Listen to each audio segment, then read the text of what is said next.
We start deep inside a dark dungeon. Our main character thinks he will never escape and expects to die there. People call him incompetent and look down on him. But then, he discovers his real power. Suddenly, a monster attacks him. He decides to fight back using his ability. His right eye changes, the pupil becomes a gear. A clock-like magic circle appears on his fist. He swings his hand and the magic circle blasts the monster away. This is the story of the so-called useless clock user, who was kicked out of the Craftsman Guild but finds his true strength deep inside the dungeon. Some time ago in the Royal Capital's Craftsman's Guild, Cyclo finished fixing a clock he was asked to repair. From the outside, the clock looked fine, but inside he saw that some gears were bent, which made the whole clock shift. He discovered this using his skill, Clock Appraisal. Then he used his clock storage skill to find parts to replace the broken ones. Since the clock was pneumatic, he planned to tell the owner to move it to a safer place later because it could break easily. He carefully put the parts together in silence. His smile showed that he liked his work. A few minutes later, a guildmate told him that the guildmaster wanted to talk to him. But then the guildmate saw Cyclo shaking at the table and asked if he was okay. Cyclo was excited because he finally touched a pneumatic clock in real life, something he had only read about in books. He couldn't stop looking at how the clock worked and all its gears. The guildmate thought Cyclo had finished fixing the clock. Cyclo said he was just doing the final check to make sure it worked.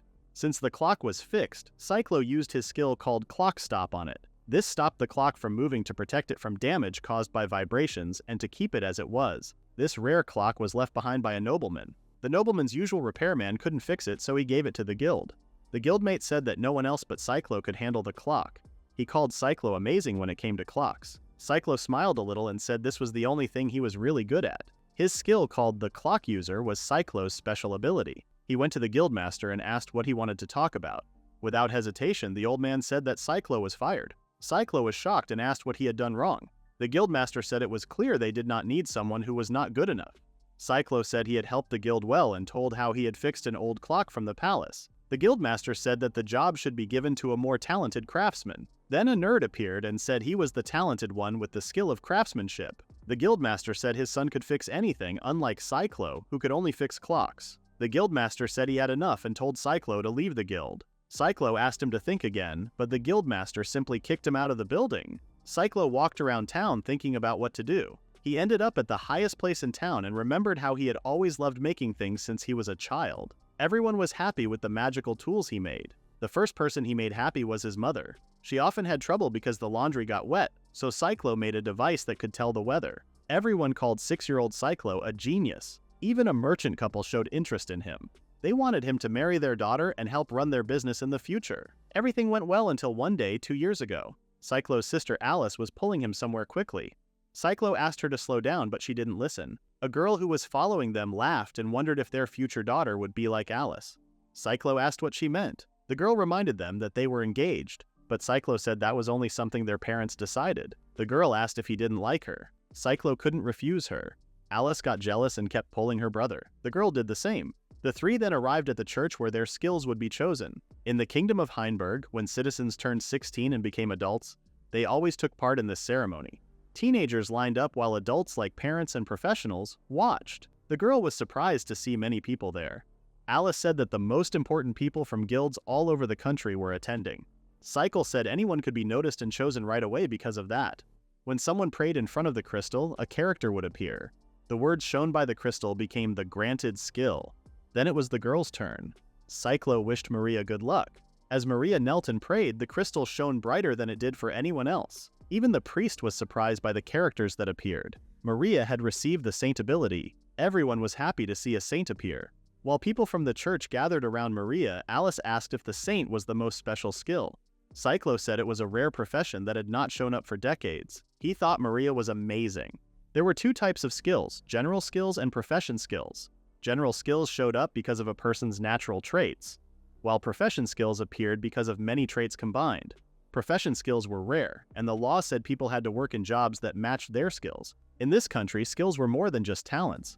They were a person's fate. After seeing how Maria became a saint, Cyclo hoped to get something just as good. Alice asked if they should go next. Cyclo asked for some time to build up his courage. Alice decided to go first. She told him not to think she was going first to be selfish. Cyclo told her to go ahead and patted her shoulder. Alice felt tears in her eyes. Thinking about her brother and Maria together made her emotional. She did not want to lose to a saint. Alice knelt and prayed in front of the crystal. Then the crystal shone brightly, just like it did for Maria a little while ago. The priest was surprised when a sage appeared. Alice was shocked too. Everyone else couldn't believe what was happening. They hoped they would get a rare skill as well. One person asked if being a sage was really that special. Someone answered that sage was the highest skill in both the magician and alchemist classes. It was Cyclo's turn next. The girls had big hopes for him. Even Cyclo thought he might get a powerful skill that could match the girls' abilities.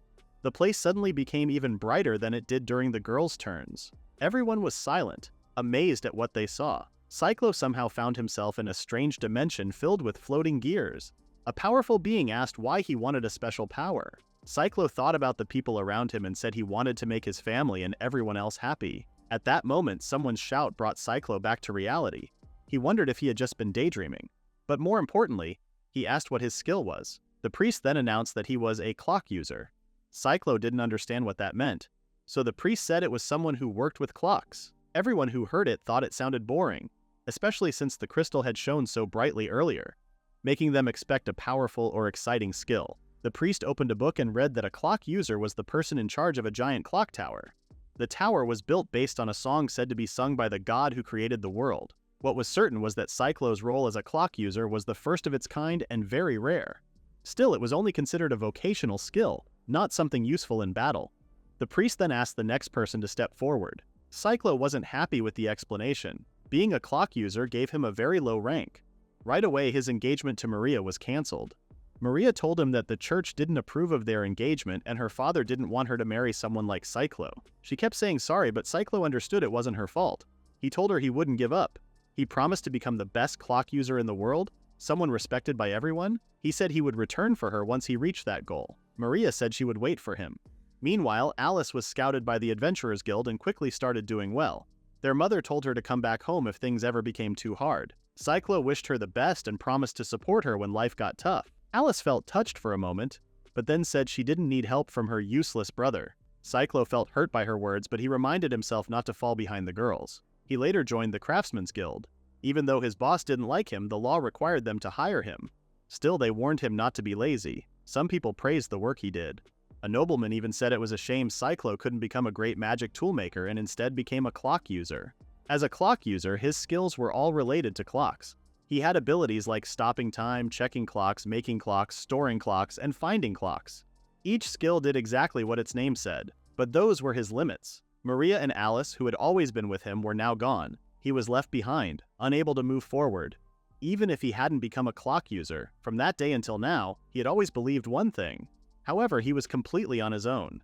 Cyclo walked home in the rain feeling sad. On the way, he overheard some women talking about a recent serial rapist.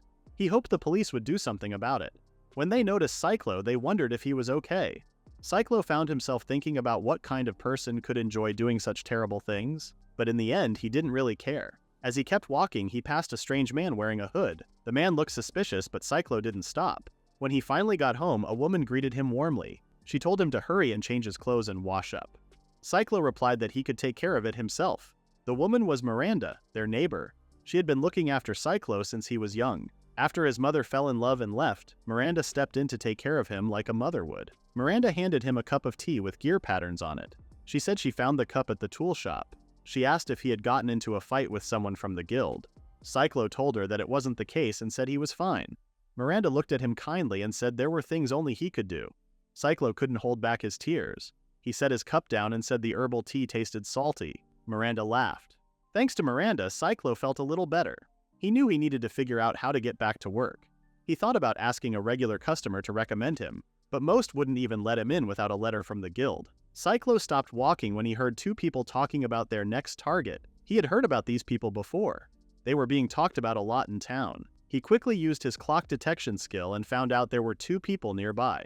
They were talking about a woman who ran a pharmacy shop in the middle of a neighborhood. Cyclo immediately knew who they were talking about. There was only one woman who fit that description. That was Miranda. His anger rose quickly when he realized she was their next target. He wanted to punch them, but he knew he had to stay calm.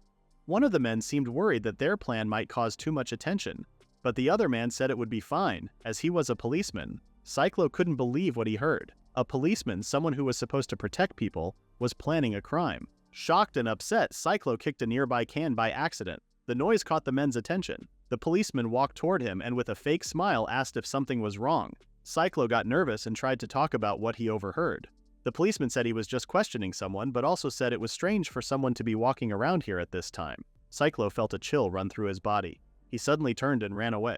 The other man asked if they should have stopped him, but the policeman remembered that Cyclo often visited the pharmacy. He said Cyclo might be useful later. At the police station, Cyclo begged them to believe him. The officers thought he was just confused, but Cyclo insisted he really heard the suspect say he was a policeman. The police decided to take note of it. They then asked Cyclo what his job was. Cyclo, feeling uncomfortable, admitted he was unemployed and had just been fired from the Craftsman's Guild. The officers were surprised that someone so young didn't have a job. Cyclo felt things were turning against him.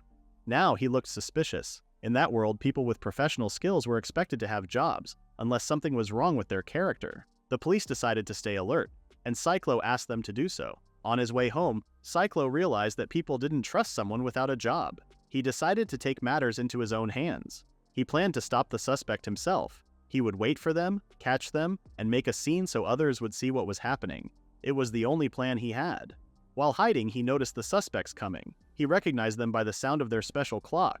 It was the same person he had seen in the alleys before. When the man, dressed as a policeman, tried to open a door, Cyclo ran toward him and tackled him. The man was caught off guard and fell to the ground. Cyclo shouted for help and nearby people heard him. Cyclo felt hopeful. It seemed like things would finally go right, but the man smiled. Then he flipped Cyclo over and pinned him down instead.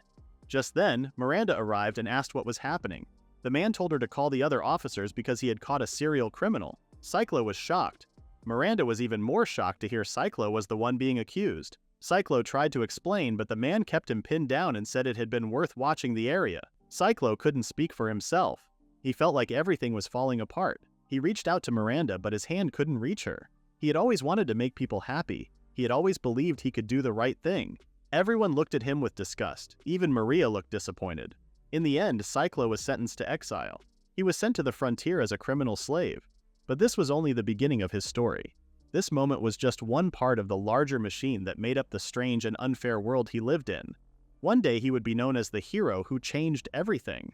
Back when the trial was happening, Cyclo kept shouting that he hadn't done anything wrong. He said there was no proof that he was the one who did it. The judge started to wonder if that was true. Then the police officer from earlier, Bujin, came out to speak. Cyclo was confused about why Bujin was there. He pointed at Bujin and said he was the real culprit. But Bujin told the court that Cyclo had paid local troublemakers to clear the area. He also said Cyclo had hurt several women and that the police had already finished their investigation. Cyclo couldn't believe they were blaming him. The people watching were also shocked. They didn't think Cyclo could do something so awful. Cyclo then noticed something strange. Even though it was just a simple trial, there were a lot of people watching. Most of them seemed connected to the women who had been hurt. At that moment, Cyclo realized he was in serious trouble if they believed he had committed such a terrible crime. Then Bujin brought in some witnesses. To everyone's surprise, Maria showed up, and she was with the hero. People wondered why the protectors of the capital came to such a small place. Cyclo was even more shocked when he saw Maria standing on the other side. She looked at him and started to feel sick. The hero told her it was okay and encouraged her to tell the truth, promising he would stay by her side.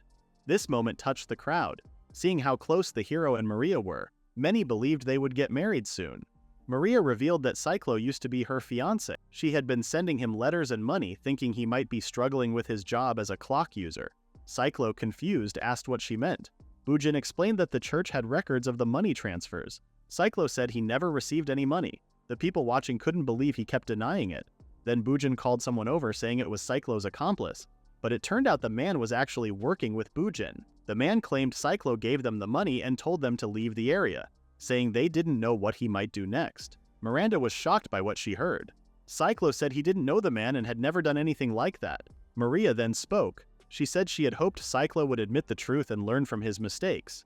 Instead, he called her and the church liars. She called him the lowest kind of person. Cyclo felt crushed. He could only remember the promise they once made.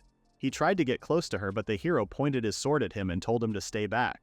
He called Cyclo a cruel man who didn't care about Maria's kindness. Cyclo shouted, asking why no one believed him. He begged Miranda to speak up for him, saying he wasn't the kind of person who would do something so wrong, but Miranda only looked away, clearly upset.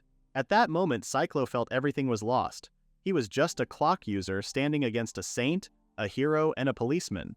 With people like them around, no one would listen to him. In the end, he was sent away to live in exile at the edge of the land. Afterward, Bujin took Cyclo to the prison cells and thanked him for taking the blame. But Cyclo angrily promised to take Bujin down with him someday. His eyes changed and his pupils looked like turning gears. Bujin told him to go ahead and insult him one more time. Once Cyclo was locked up, Bujin went to another room. There, the hero was surrounded by a group of young girls. Bujin told him that the criminal's transfer was done.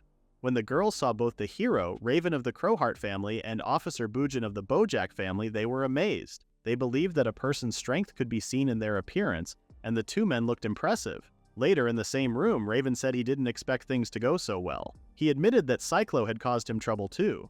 Bujin asked how Raven got the saint to speak up. Raven replied that he only told her the truth. Apparently, the saint didn't know someone from the church had been stealing the money she sent and burning her letters. Still, Raven thanked Bujin for handling Cyclo. He said all he had left to do now was comfort Maria, who was heartbroken.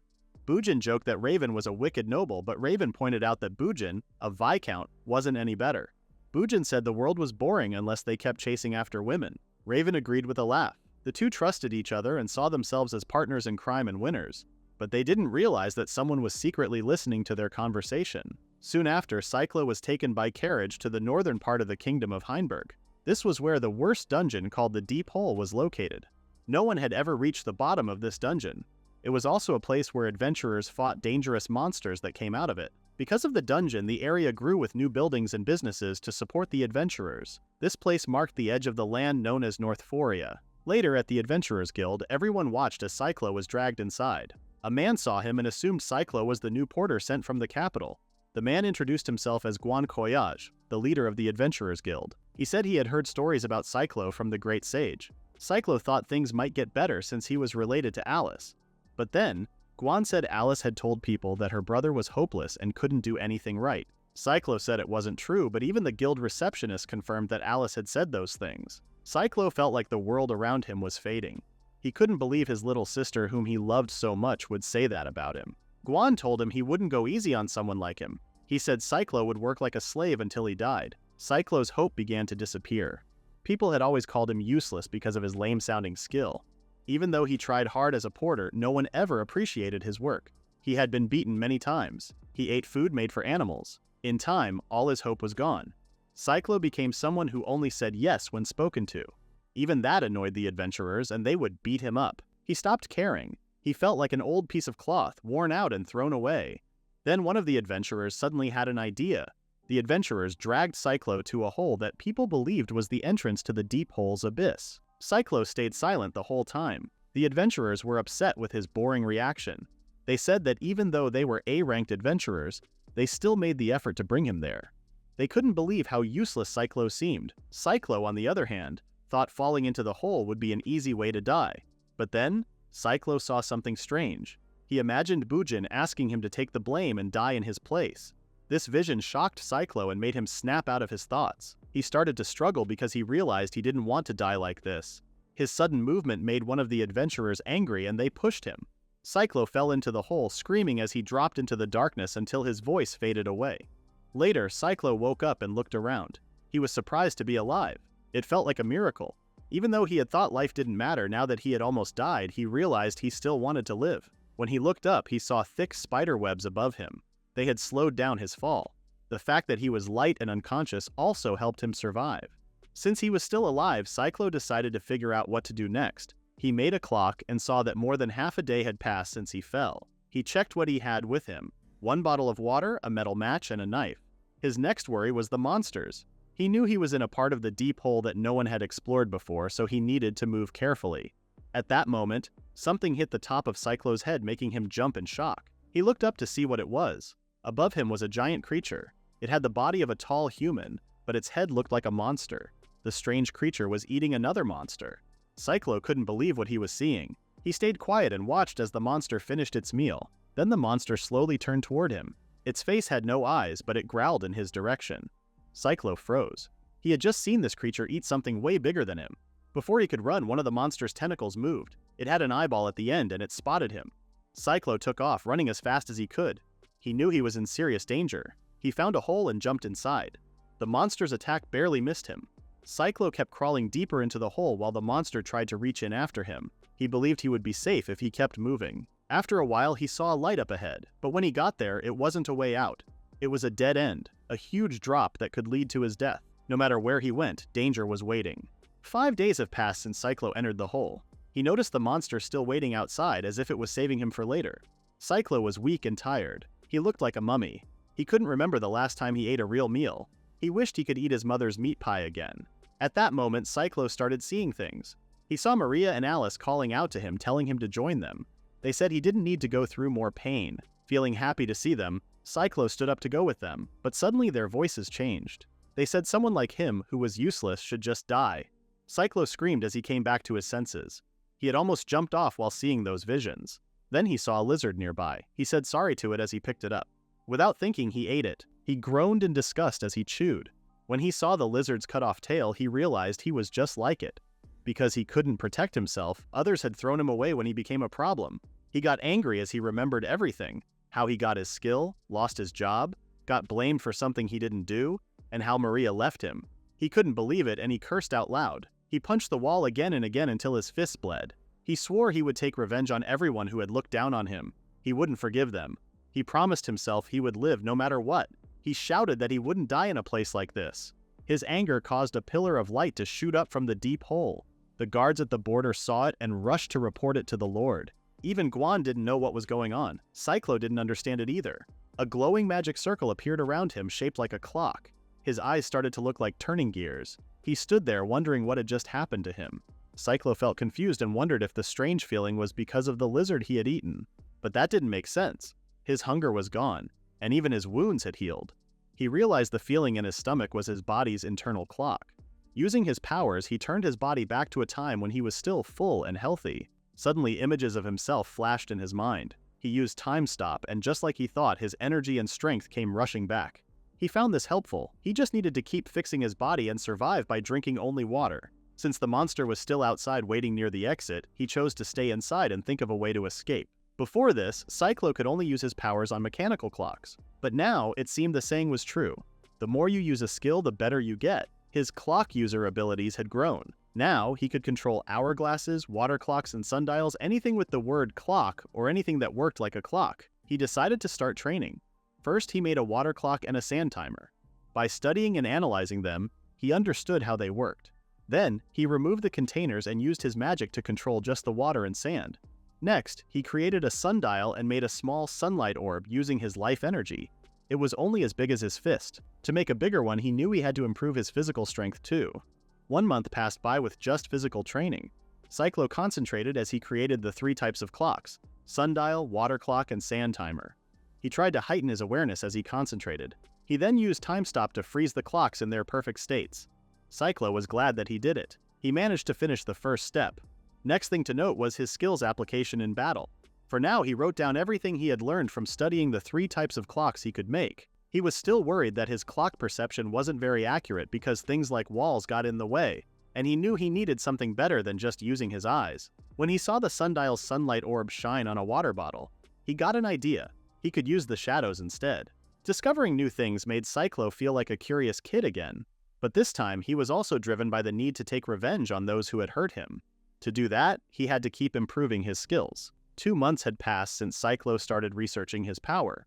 He had made a long list of what he could do now, and he felt proud of what he had achieved. The only thing left was to defeat the monster and escape. Cyclo then used his clock sense and clock generation skills at the same time. Through practice, he had made the sundial's search and the water clock's water perception much stronger. Now he could sense the whole level around him. By combining clock sense and the water clock, he could find anything living that had liquid flowing inside, like blood in animals. He also learned how to create a small sunlight orb from the sundial using clock generation. This could help him sense things too, by using the shadows it made. Even in faraway places, Cyclo could now understand where everything was, almost like he was holding the whole area in his hands. As Cyclo kept watching, he thought the monster at the entrance was sharpening its claws, but in reality it was forcing its way through. Cyclo couldn't believe the creature was able to squeeze through such a small opening. It let out a loud roar like it hadn't eaten in days. Cyclo had been training for this moment for months, but he was still surprised. The monster had also been slowly breaking the rocks around the entrance. His legs were shaking, so he punched them to stop the fear. He made up his mind. He had to fight. He tried to use his clock user power, but the monster attacked first. Tentacles flew at him. Cyclo barely dodged them. If he hadn't, he would have been finished. He ran to create space between them and thought about what to do. He realized the monster's eye was the problem. Cyclo used clock generation but only called out the sand from his sand timer. He shaped it into a sharp slash and sent it flying at the monster. The sand cut off its tentacles, and the monster screamed in pain. Cyclo felt like he had done well, but then the monster started shaking and going wild. It smashed everything around it. Cyclo had to keep running to avoid the attacks. As the monster continued thrashing, the entrance collapsed behind it, sealing them both inside. The whole place turned dark. Cyclo thought this might be the end. But then he noticed something. The monster had stopped attacking. It had lost track of him in the darkness. Cyclo used clock sense, and he was able to find the monster by sensing the fluids in its body. Using this chance, he activated clock generation again and formed a blade.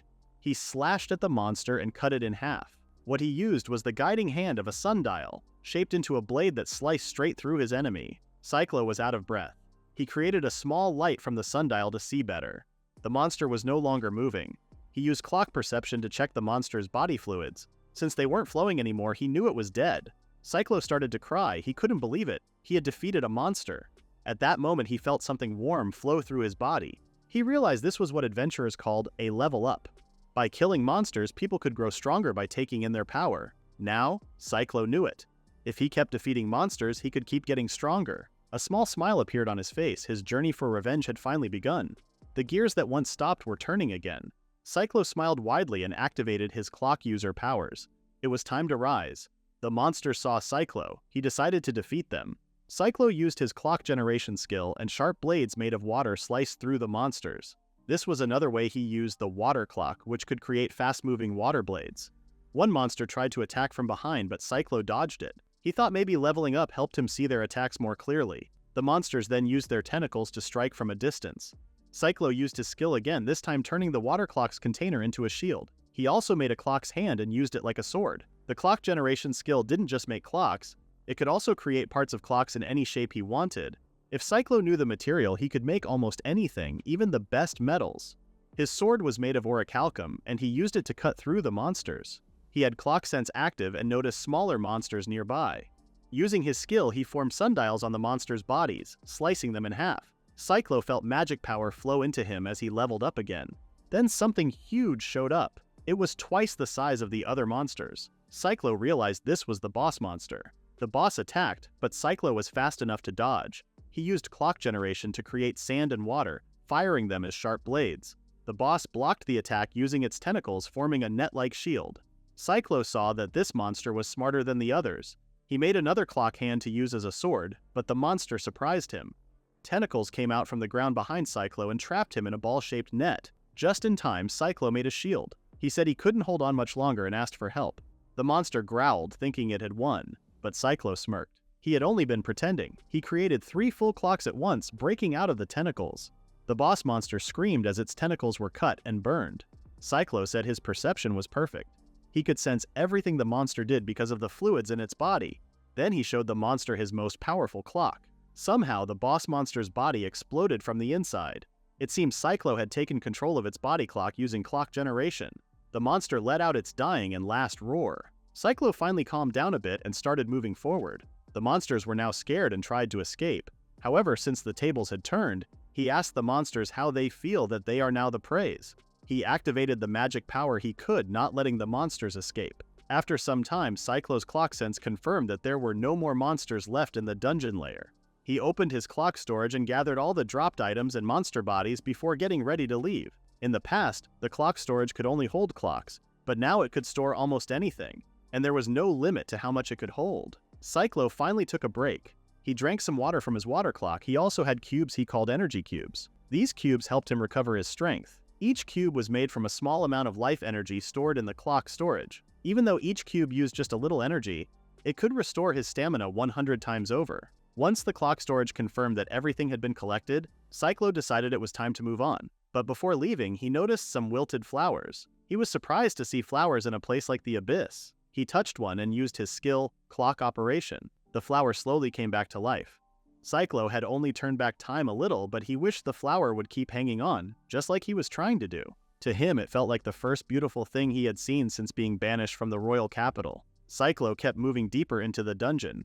A glowing sunlight orb lit the way as he walked through the dark tunnels. Eventually he found stairs going upward. He realized that he just had to keep climbing, and soon he could begin his plan for revenge. So he continued moving upward, defeating every monster he met along the way.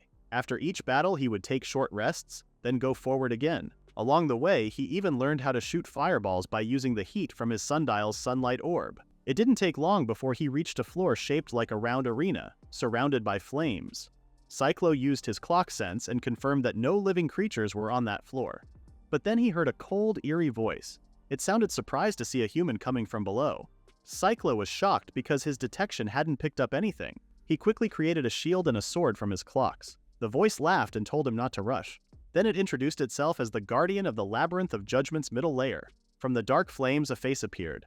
The figure called itself the Elder Wraith. It laughed and used magic to reveal its full body. Cyclo could feel right away.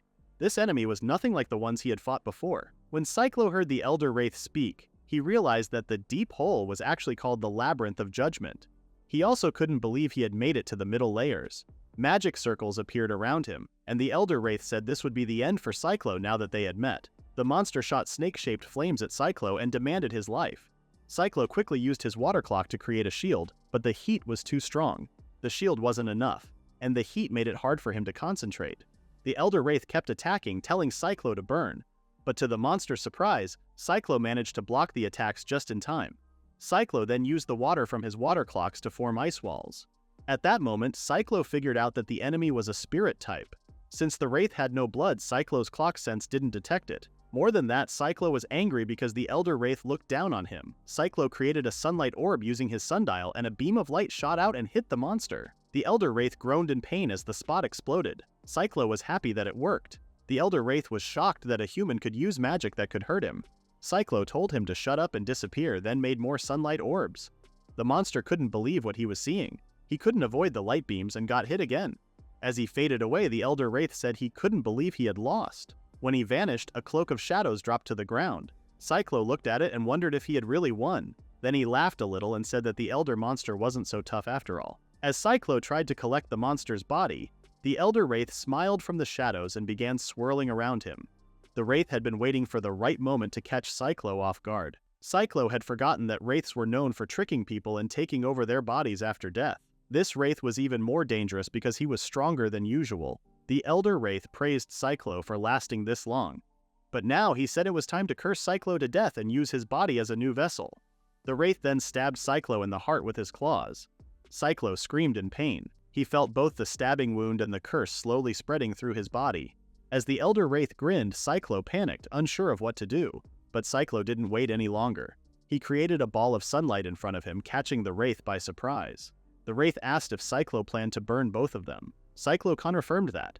He wanted to see who would last longer. He challenged the Wraith to a battle of endurance. The Elder Wraith thought Cyclo was crazy. Still, he watched as Cyclo struggled through the curse and the heat. Cyclo was reaching his limit. The Wraith only needed to wait a little longer. Then the Elder Wraith slipped behind Cyclo. Cyclo lost control and screamed in agony. The Wraith knew he had won. He took over Cyclo's body. Cyclo's hair turned white and his arms dropped to his sides. Now in Cyclo's body, the Elder Wraith laughed. With his new form, he planned to hunt humans once again. But before the Elder Wraith could take a step forward, he felt something was wrong. Cyclo's spirit was still awake. He couldn't let a monster like that eat more people. He forced himself to take out the energy cubes and threw them into his mouth. He didn't want his own body to hurt anyone. The Elder Wraith was shocked that Cyclo was still fighting and wouldn't let him take over his body. Then Cyclo's body healed right away, and the Elder Wraith was pushed out of him. The Elder Wraith couldn't believe it. When he saw the cubes, he realized Cyclo could create life energy. Cyclo stared at the monster and used his skills again. He promised himself that he would escape the dungeon and prove the world wrong for turning its back on him. The Elder Wraith called his goal a foolish dream, then used his final spell. Both of them fired their magic at the same time, but Cyclo's power was stronger. A large ball of sunlight hit the Elder Wraith and burned him into ashes. As the monster faded away, it cursed Cyclo one last time before turning into a magic crystal. Cyclo, who had been tense the whole time, finally took a deep breath. He felt thankful that the energy cube saved him just in time. He remembered that the Elder Wraith said they were only in the middle layer. That meant even stronger monsters were waiting below. Cyclo also realized that his clock user skill wasn't all-powerful. If he used it the wrong way, he could still lose. For now he wanted to forget about everything and slapped himself hard. That was enough for him to think things through. At that moment, he noticed something strange when he looked at a broken piece of glass. He created a shield using a mirror. That's when he realized his hair had turned white. He wondered if it was because of the curse. He hoped he could fix it, but since it didn't hurt him, he decided to ignore it. After that, Cyclo decided to leave. He walked past many adventurers and camps. His main goal was to reach the exit at the top of a long staircase. When he finally got there, he began to cry while smiling. He shouted with joy because he had made it back to the surface world. People outside saw him and wondered what was wrong. They thought he had finally gone crazy inside the dungeon. But what they didn't know was that Owen had just become the first human to clear the middle layer of the worst dungeon all by himself. Meanwhile, back in the capital, without Cyclo, things were starting to fall apart. The Craftsman's Guild was losing business. Miranda was chained and finally turned into a plaything, and Maria was being taken advantage of by the Twisted Hero. At the same time, Alice had just finished hunting a dangerous monster. Someone asked if she was going to send the reward to her brother again. Alice said yes. She explained that her brother couldn't take care of himself, so she had to help him. Big changes were coming, not just for Alice and the others, but for Cyclo too. The scene moved to the old clock Cyclo had been working on before he lost his job and was exiled. An old woman had believed Cyclo was the only one who could fix it. She looked like a queen. She then gave a command. She told her servants to search for the clock user, Cyclo Owen, no matter what it took them. Cyclo finally came back to town and pulled out his exploration permit from his clock storage. When he thought about it, he might have been the first person to reach the middle layers. A guard asked for his permit. Cyclo happily showed it.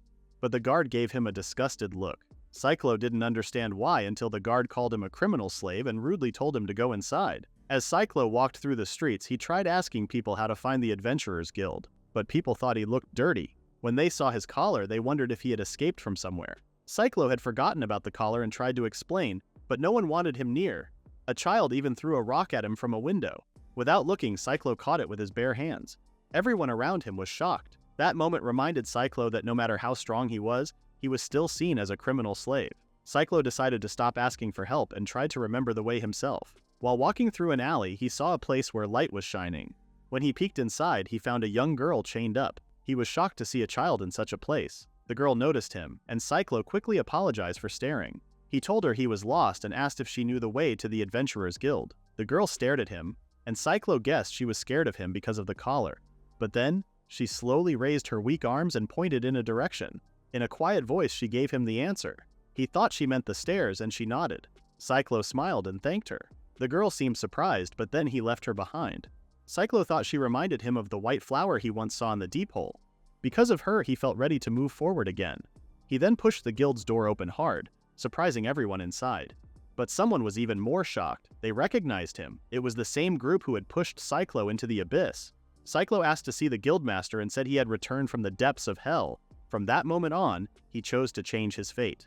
At the Craftsman Guild in the royal capital, the bald guildmaster angrily threw some papers on the floor. He shouted, wondering why so many contracts were suddenly being cancelled. His son tried to calm him down, but the guildmaster blamed him instead. He was upset that his son had failed to fix Lady Olivia's valuable clock. It had broken again after only 3 days. The guildmaster said his son was even worse than Cyclo, someone he already thought was useless. His son argued that he wasn't that bad. He said he had found a useless part that Cyclo had added and removed it. He blamed Cyclo's poor repair work for breaking the clock in the first place. Suddenly, someone burst into the office. A group of other craftsmen followed, all staring angrily. One of them shouted that they had had enough. They said they were tired of being treated poorly and paid so little, like they were beginners. They also complained that jobs were being assigned poorly. New workers who didn't know much were leading while experienced ones were pushed aside. They said they couldn't work like that anymore. The guildmaster yelled at them to be quiet. He couldn't believe they were calling the new leaders newbies. He said those people had general skills and many certificates, unlike the craftsmen, who could only do one thing. He told them they should at least be thankful they were getting paid on their days off. The room went quiet, but the tension was still there. Then, the bald craftsman leading them stepped forward. He had reached his limit and punched the guildmaster. The guildmaster's son just hid in the corner and watched. The craftsman said they were done with the guild. They planned to leave and find work on their own. As they walked out, they said firing Cyclo had been a mistake. They didn't believe he was a criminal. They thought he had been falsely accused and knew that Cyclo only cared about clocks. The guildmaster got up and his son asked if he was okay. He told his son to shut up and stand. Then he looked at the pile of cancelled contracts. He lost his temper again, yelling and throwing a fit. Even then, he still wanted to blame Cyclo for the broken clock, which started this mess, and make him apologize. Meanwhile, Bujin went to the neighborhood to visit Miranda. He brought her a smile and some flowers. She said sorry for the trouble, but he told her it was okay because it was his job as a policeman to help people. Miranda still couldn't believe that Cyclo was the serial rapist. She used to think he was a good person and hoped he would change. Bujin told her that Cyclo had been sent to a faraway town to work as a servant and get help, thanks to his family's connections. But he didn't tell her the truth that Cyclo might be going through something worse than death as a criminal slave. Miranda thanked Bujin for what he did. He smiled and reminded her about the proposal he had made before. But behind that smile, he was hiding something dark. After that, Miranda rode in a carriage to visit Bujin's land. He had suggested the trip to help her relax, and Miranda thought it was kind of him to arrange the carriage and even a coachman to go with her. But then the carriage suddenly stopped. A man with a wide grin stood in front of her, holding a knife. He called out to someone behind him. When Miranda turned to look, she saw it was the coachman. Before she could react, the man covered her mouth. He quickly said he was only doing his job. Miranda had no idea what was going on. She started to panic and hoped Bujin would come to save her. At that moment, she heard a familiar voice. It was Bujin thanking the coachman and giving him money. Miranda was shocked. She looked at Bujin trying to ask for help, but Bujin only gave her an evil smile. That's when Miranda understood. Bujin had tricked her. She also started to wonder if Cyclo's case had been a lie all along. Cyclo's identity was finally confirmed because of his collar. He said sorry for disappointing them by returning. The guildmaster Guan asked again if Cyclo really came back from the deep hole. Cyclo said yes and then pointed to the adventurers who had pushed him down into the abyss. The adventurers quickly tried to defend themselves. Guan remembered a report that said Cyclo had gone crazy after seeing a monster and had fallen off the cliff on his own. But Cyclo said that wasn't true at all. He explained how the others had treated him badly. He said they teased him about being pushed off, and in the end, they actually did it. Guan said that if what Cyclo said was true, then the others would be held responsible. He also added that giving a false report was another serious offense. The adventurers started to panic. They didn't think they would get caught. Cyclo then joked that they should have picked a better place to push someone. Still, he thanked them. Because of what happened, he survived and became stronger. To him, it was a win. He even told them they should be thanking him. This made the adventurers angry, and they all attacked him at once. Everyone thought Cyclo would lose, but to Cyclo, the adventurers were too slow. He blocked their attacks with his bare hands and even threw them off. He said this was attempted murder, another crime added to their list. They tried to attack again, but suddenly they got trapped inside a glass container. Cyclo had made an hourglass, and the adventurers were stuck at the bottom part. They couldn't break it. Cyclo explained that the sand would run out in 10 minutes. Until then, he wanted them to confess everything. Guan then said the questioning was over, and they needed to focus on the main point again. Cyclo guessed it was about how he escaped the deep hole. Guan said he was right. After that, Guan finally understood everything and thanked Cyclo for telling him the whole story. It really sounded like Cyclo had been through a lot. Cyclo said that he had. Guan wanted to believe him, but he asked if Cyclo had any proof that he actually reached the lower levels. In response, Cyclo calmly opened his clock storage. Suddenly, the bodies of strange monsters started falling out. Everyone was shocked as they had never seen creatures like those before. They also wondered where Cyclo had pulled them from. Cyclo opened more storage and said he had even more. Guan quickly told him to stop. The first ones were already more than enough as proof. The dismantlers then started doing their work. Cyclo just hoped that the parts from these monsters would be valuable. At that moment, the receptionist asked if Cyclo didn't like the herbal tea since he hadn't touched it. Cyclo apologized and said he had a lot on his mind. The tea had reminded him of Miranda. After a while, Guan came back with the results from the appraisal and gave a rough estimate. Altogether, Cyclo would receive 10,000 gold coins, which was the same as 100 platinum coins. Cyclo was speechless. When he used to work as a clock technician, he only earned 1 platinum coin per year. Now he was getting 100 years worth of his old salary all at once. He nervously asked if it was really okay for him to get that much. Guan confirmed it was. Every monster Cyclo brought wasn't recorded before, so of course the reward was that high. Cyclo understood. He thought that if he had discovered his true powers as a clock user earlier, maybe he could have spent his life laughing with everyone. But now, that no longer mattered to him. At that moment, Guan lowered his head and said sorry to Cyclo. He apologized for not doing anything while Cyclo was being treated badly. As another human being, he felt it was right to say sorry. He had known Cyclo was being abused, but since Cyclo was a well-known criminal slave, Guan chose to support the adventurers for the good of the guild. Cyclo understood that the guildmaster had ignored his suffering. Still, he agreed that it was probably the best choice for the guild. After thinking quietly for a moment, he said it was a selfish decision. Guan asked him to try and see it that way. This moment helped Cyclo realize that the guildmaster wasn't his enemy, so he asked for 100 platinum coins to buy his freedom from being a criminal slave. He also showed his criminal document, which stated that he had to pay 10,000 gold coins. Guan had almost forgotten about the guild's redemption system. Cyclo said he wanted to be free and become a legal adventurer. He asked if the guildmaster could help with that. Guan smiled and said he would. Cyclo was happy that Guan understood him quickly, and without waiting, he broke his own collar. The next morning, Cyclo woke up feeling rested. It had been a long time since he last slept in a real bed. When he looked out the window, he remembered going back to the garbage dump, but the girl he saw earlier was no longer there. He thought he must have imagined her since it didn't make sense for anyone to be there. Later at the Adventurers Guild, the receptionist greeted him and said she would call the guildmaster right away. Cyclo thanked her, though he still wasn't used to how differently she treated him now. Soon, Guan showed up and said Cyclo's adventurer registration was complete. The receptionist also confirmed that his deposit account had been set up. Cyclo was surprised by how fast everything had been done and thanked them again. Guan then gave Cyclo his guild card, proof that he was now an adventurer. Cyclo was confused when he saw the card was black. He had never seen one like it before and asked what rank it meant. Adventurers were ranked by their strength. When Cyclo used to work as a porter, he had the lowest rank. F ranks went from F to D for beginners, B and C for team fighters, A for strong solo fighters, and S for people with rare skills. Above them were the legendary ranked adventurers. Guan explained that Cyclo's black card was actually a legendary card. As for his exact rank, he told Cyclo to check it for himself. Cyclo was taken to a room with a special machine. Unlike the usual machines that had simple levers, this one looked more advanced. Guan said the normal machine wouldn't have worked for someone like Cyclo. Cyclo looked at the device and said he knew how to use it. He had never done a status check before when he was a porter, so he was curious to see how strong he had become since entering the deep hole. As soon as he pulled the lever, a bright light came from the machine. A screen showed his stats. Everything was at S level or higher. His guild rank was listed as triple S. Cyclo couldn't believe it. Guan said the results matched what Cyclo had achieved. Cyclo still thought it was hard to believe. Guan then brought up his sister Alice the Great Sage. She was an S-rank adventurer, and even she only had S-rank stats in her strongest areas, with the rest being A or B. But Cyclo had gone beyond all of that.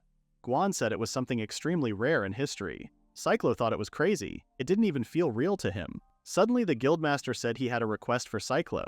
He asked if Cyclo was willing to meet the city lord. Cyclo was confused by the sudden request. Guan explained that he had told the lord about Cyclo, and the lord became interested. He wanted to hear more directly from Cyclo. Cyclo went quiet. He thought this could be a chance to connect with someone powerful. Maybe he could use that to get back at the people who had treated him badly. He quickly agreed, since the offer sounded good for him too. Guan was pleased, but suggested that Cyclo dress properly first. Soon after, Cyclo stepped into a shop that looked expensive. He felt nervous as he introduced himself to the clerk and asked for equipment. The clerk asked for his guild card and was shocked to see he was SSS ranked. She quickly ran off and asked him to wait. An old man appeared and greeted Cyclo. He was surprised to meet an SSS-ranked adventurer and promised to make the best equipment for him. Cyclo noticed the old man's hands.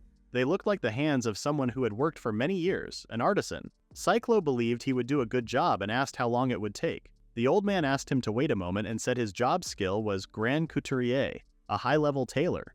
As soon as he touched the needle and thread, he started moving fast, so fast that Cyclo saw blurs of his hands. It was like watching a music conductor in action. In no time, the clothes were finished. Cyclo liked how they looked, but something felt strange. The old man asked him to place his hand near the robe. When he did, a pattern showed up. It looked like the hands of a clock, and the robe automatically equipped itself on him. Cyclo felt like it was a perfect fit the moment he wore it. The old man explained that the pattern showed the wearer's natural magical energy and asked if Cyclo liked it. Cyclo smiled and said he loved it, thanking the old man. The old man smiled back. The clerk also suggested some extra items. Cyclo bought a belt, gloves, and boots. With that, Cyclo was ready to move forward. The next day, in a big mansion, a man said sorry for making his guests wait. He said his name was Demos Northfolia, and with him was his son, Cruz Northfolia. Cruz nervously said hello. Cyclo also introduced himself, but he was more focused on Cruz, who was staring at him with curious eyes.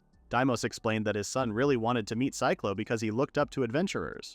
Cyclo noticed that Demos had called Cruz his son, and when he looked again, Cruz was dressed up like a noble's daughter, which surprised him. Deimos sat down and said there were 3 things he wanted to talk about. Cyclo already had an idea of what was coming. Before they started, Cyclo made it clear that he wasn't going to act overly polite just because Deimos was a noble. He said he came as an equal to talk, not to bow down. Guan felt a little embarrassed by Cyclo's bold attitude. Cyclo reminded them that it was Deimos who needed something from him, so the one who should be respectful was Deimos, not him. Guan sighed. Cruz looked at Cyclo with wide eyes, thinking he was cool. Deimos smiled a little and said he didn't plan to act all high and mighty in front of someone as strong as an SSS-ranked adventurer. Cyclo told Guan that Deimos seemed like a reasonable man after all. Then Deimos got to the main point. He wanted to buy information about the deep hole and was ready to pay at least 100 platinum coins. Cyclo was surprised. Deimos asked if that amount was enough and Cyclo said it was fair. Cyclo told Deimos everything he saw and went through inside the deep hole. Deimos thanked him because the information was already more than enough. Still, he couldn't believe that the place Cyclo fell into was only the middle layers, not even the deepest part. Cyclo reminded him about the payment. Deimos told him not to worry and moved on to the next topic. Deimos said he didn't believe Cyclo was a criminal. Cyclo was surprised and asked if that meant he was wrongly accused. Deimos said yes. He had checked the trial records and found them full of problems. To him, calling an SSS-ranked adventurer a criminal based on those records didn't make sense. He wanted to say more, but since it was getting late, he invited Cyclo to stay for dinner. He also said his son would be glad. Cyclo tried to say no, but then saw Cruz looking sad, so he agreed, and Cruz looked happier. As the food was being served, Deimos continued talking. He said he didn't know what the capital had decided, but in his land, where they had their own rules, Cyclo was free. He told Cyclo he could accept requests like normal. Cyclo stayed quiet for a moment, then called Deimos a weirdo. Deimos said he heard that often. When all the food was ready, Cruz said he wanted Cyclo to try all of Northfolia's special dishes. Cyclo thanked him. He couldn't even remember the last time he had a real meal. His body didn't feel hungry anymore because it had been fixed at a certain time. He didn't need food, but he still ate some. To his surprise, he felt something warm and familiar. He kept eating the soup and bread. It had been a long time since he had eaten real food, and it tasted so good that he started crying. Deimos and Cruz just smiled and asked if he wanted more. Cyclo wiped his tears and asked if he could. For now, he felt he could trust these people, at least a little. After the meal, Deimos went ahead with his final request, something only an SSS-ranked adventurer like Cyclo could do. He wanted Cyclo to explore the deep hole. Cyclo agreed right away, knowing that it would help him grow stronger too. It was like solving two problems at once. Deimos was happy to hear that, but his real goal was to completely conquer the deep hole. Fully conquering a dungeon meant beating the guardian that protected the deepest floor and shutting down the dungeon's power. When a dungeon was conquered, the traps disappeared, the number of monsters dropped, and the whole dungeon slowly stopped working. Cyclo asked if that was really okay. After all, Northfolia had become rich and strong because of the dungeon. Deimos admitted that was true. The land's success had grown with the dungeon, but the disasters that hit the land also came from the deep hole. Cyclo remembered how monsters once poured out from the dungeon in an event called a stampede. He also pointed out that Northfolia had to rely on the dungeon's resources just to fight off those threats. If fully conquering the dungeon could lower the danger, then Deimos would be thankful for his help. Cyclo imagined a monster from the middle floors destroying the whole city alone. He remembered the kind people he had met in Northfolia. That helped him decide. He agreed to take on the third request and asked what the reward would be. Deimos calmly told him to name his price. Cyclo asked if he really meant it. Deimos promised to give any reward Cyclo wanted, as long as it was something he could provide. That made the mission clear. They had to conquer the deep hole to protect the people from future monster attacks. Cyclo smiled for a moment and said that Deimos was not like other nobles. Deimos was glad to hear that, but he also told Cyclo there was one more thing he needed to complete the conquest: a party. Cyclo suddenly felt angry. He didn't understand why he needed others when he could handle the dungeon alone. Then memories of Maria and Alice came back to him. He told Deimos that he was done trusting people who might betray him. Deimos had expected that answer, so he recommended a place where Cyclo might meet people he could trust. Cyclo went to a place that didn't look like what a nobleman would have suggested. He expected it to be fancy, but it wasn't. Deimos had suggested buying slaves who were controlled by subjugation magic. That way, they would be at least a little more trustworthy. Cyclo thought that made sense. Not long after, a slave trader greeted Cyclo with a smile. He asked what kind of slaves Cyclo wanted. Cyclo explained that he needed slaves for dungeon exploring, and they had to be bound by subjugation magic. The shop was located just behind the Adventurers Guild, so there was a cycle happening. Some slaves became adventurers, and some adventurers ended up as slaves. Cyclo couldn't help but think the guildmaster must be unusual for letting this happen. The slave trader soon brought out a group of strong-looking male slaves and even a dog. They were former B and C ranked adventurers. One bald man joked that he was just babysitting someone in a dungeon and called it an easy job. Cyclo saw that this man was the strongest of the group, but he seemed full of pride and arrogance. Their skills were about the same as Cyclo's, so he asked to see another group of slaves. After a while, Cyclo realized the ex-adventurers weren't useful. None of them could handle the deeper parts of the deep hole. The slave trader began to worry that none of the slaves were good enough for Cyclo. That's when Cyclo decided to change what he was looking for. He no longer wanted strength. He wanted someone who was obedient and easy to work with. The trader then explained that, aside from adventurers, there were 3 kinds of slaves that worked well with subjugation magic: criminal slaves, pleasure slaves, and status slaves. Cyclo became interested in the last one. The trader explained that status slaves were people who were either born into that role or forced into it by law. The slaves in this group had been demoted because of their job skills. Cyclo was surprised to hear that and asked the trader to bring one out. The trader asked if he was sure, and Cyclo, getting annoyed, told him to do it already. The trader came back and said he didn't usually do this, but he could show one of their slaves. He covered his nose as a dirty girl walked in with chains around her wrists. Cyclo's eyes opened wide when he saw her. She looked familiar. The trader said her job skill was heretic. When Cyclo looked at her face closely, he realized she was the same girl he saw before at the garbage dump. He used his skill to analyze her again and found out she had been living in the trash ever since. Cyclo got angry and asked why she was being treated like this. The trader simply said it was because of the law. He explained that the Church of Skill Selection had ruled that anyone with a skill that went against their faith should not be treated like a human. Cyclo was furious. He remembered how he also suffered after getting the clock user skill. He used to think no one had it worse than him, but now he couldn't believe he had felt sorry for himself. At least he still had the freedom to live like a normal person. Cyclo began to question everything: the country, the religion, and even the God who allowed this system to exist. He thought it was wrong that people were judged only by their job skills. The trader assumed the girl wasn't good enough for Cyclo, but Cyclo surprised him by saying he wanted to buy her. The trader looked shocked and confused.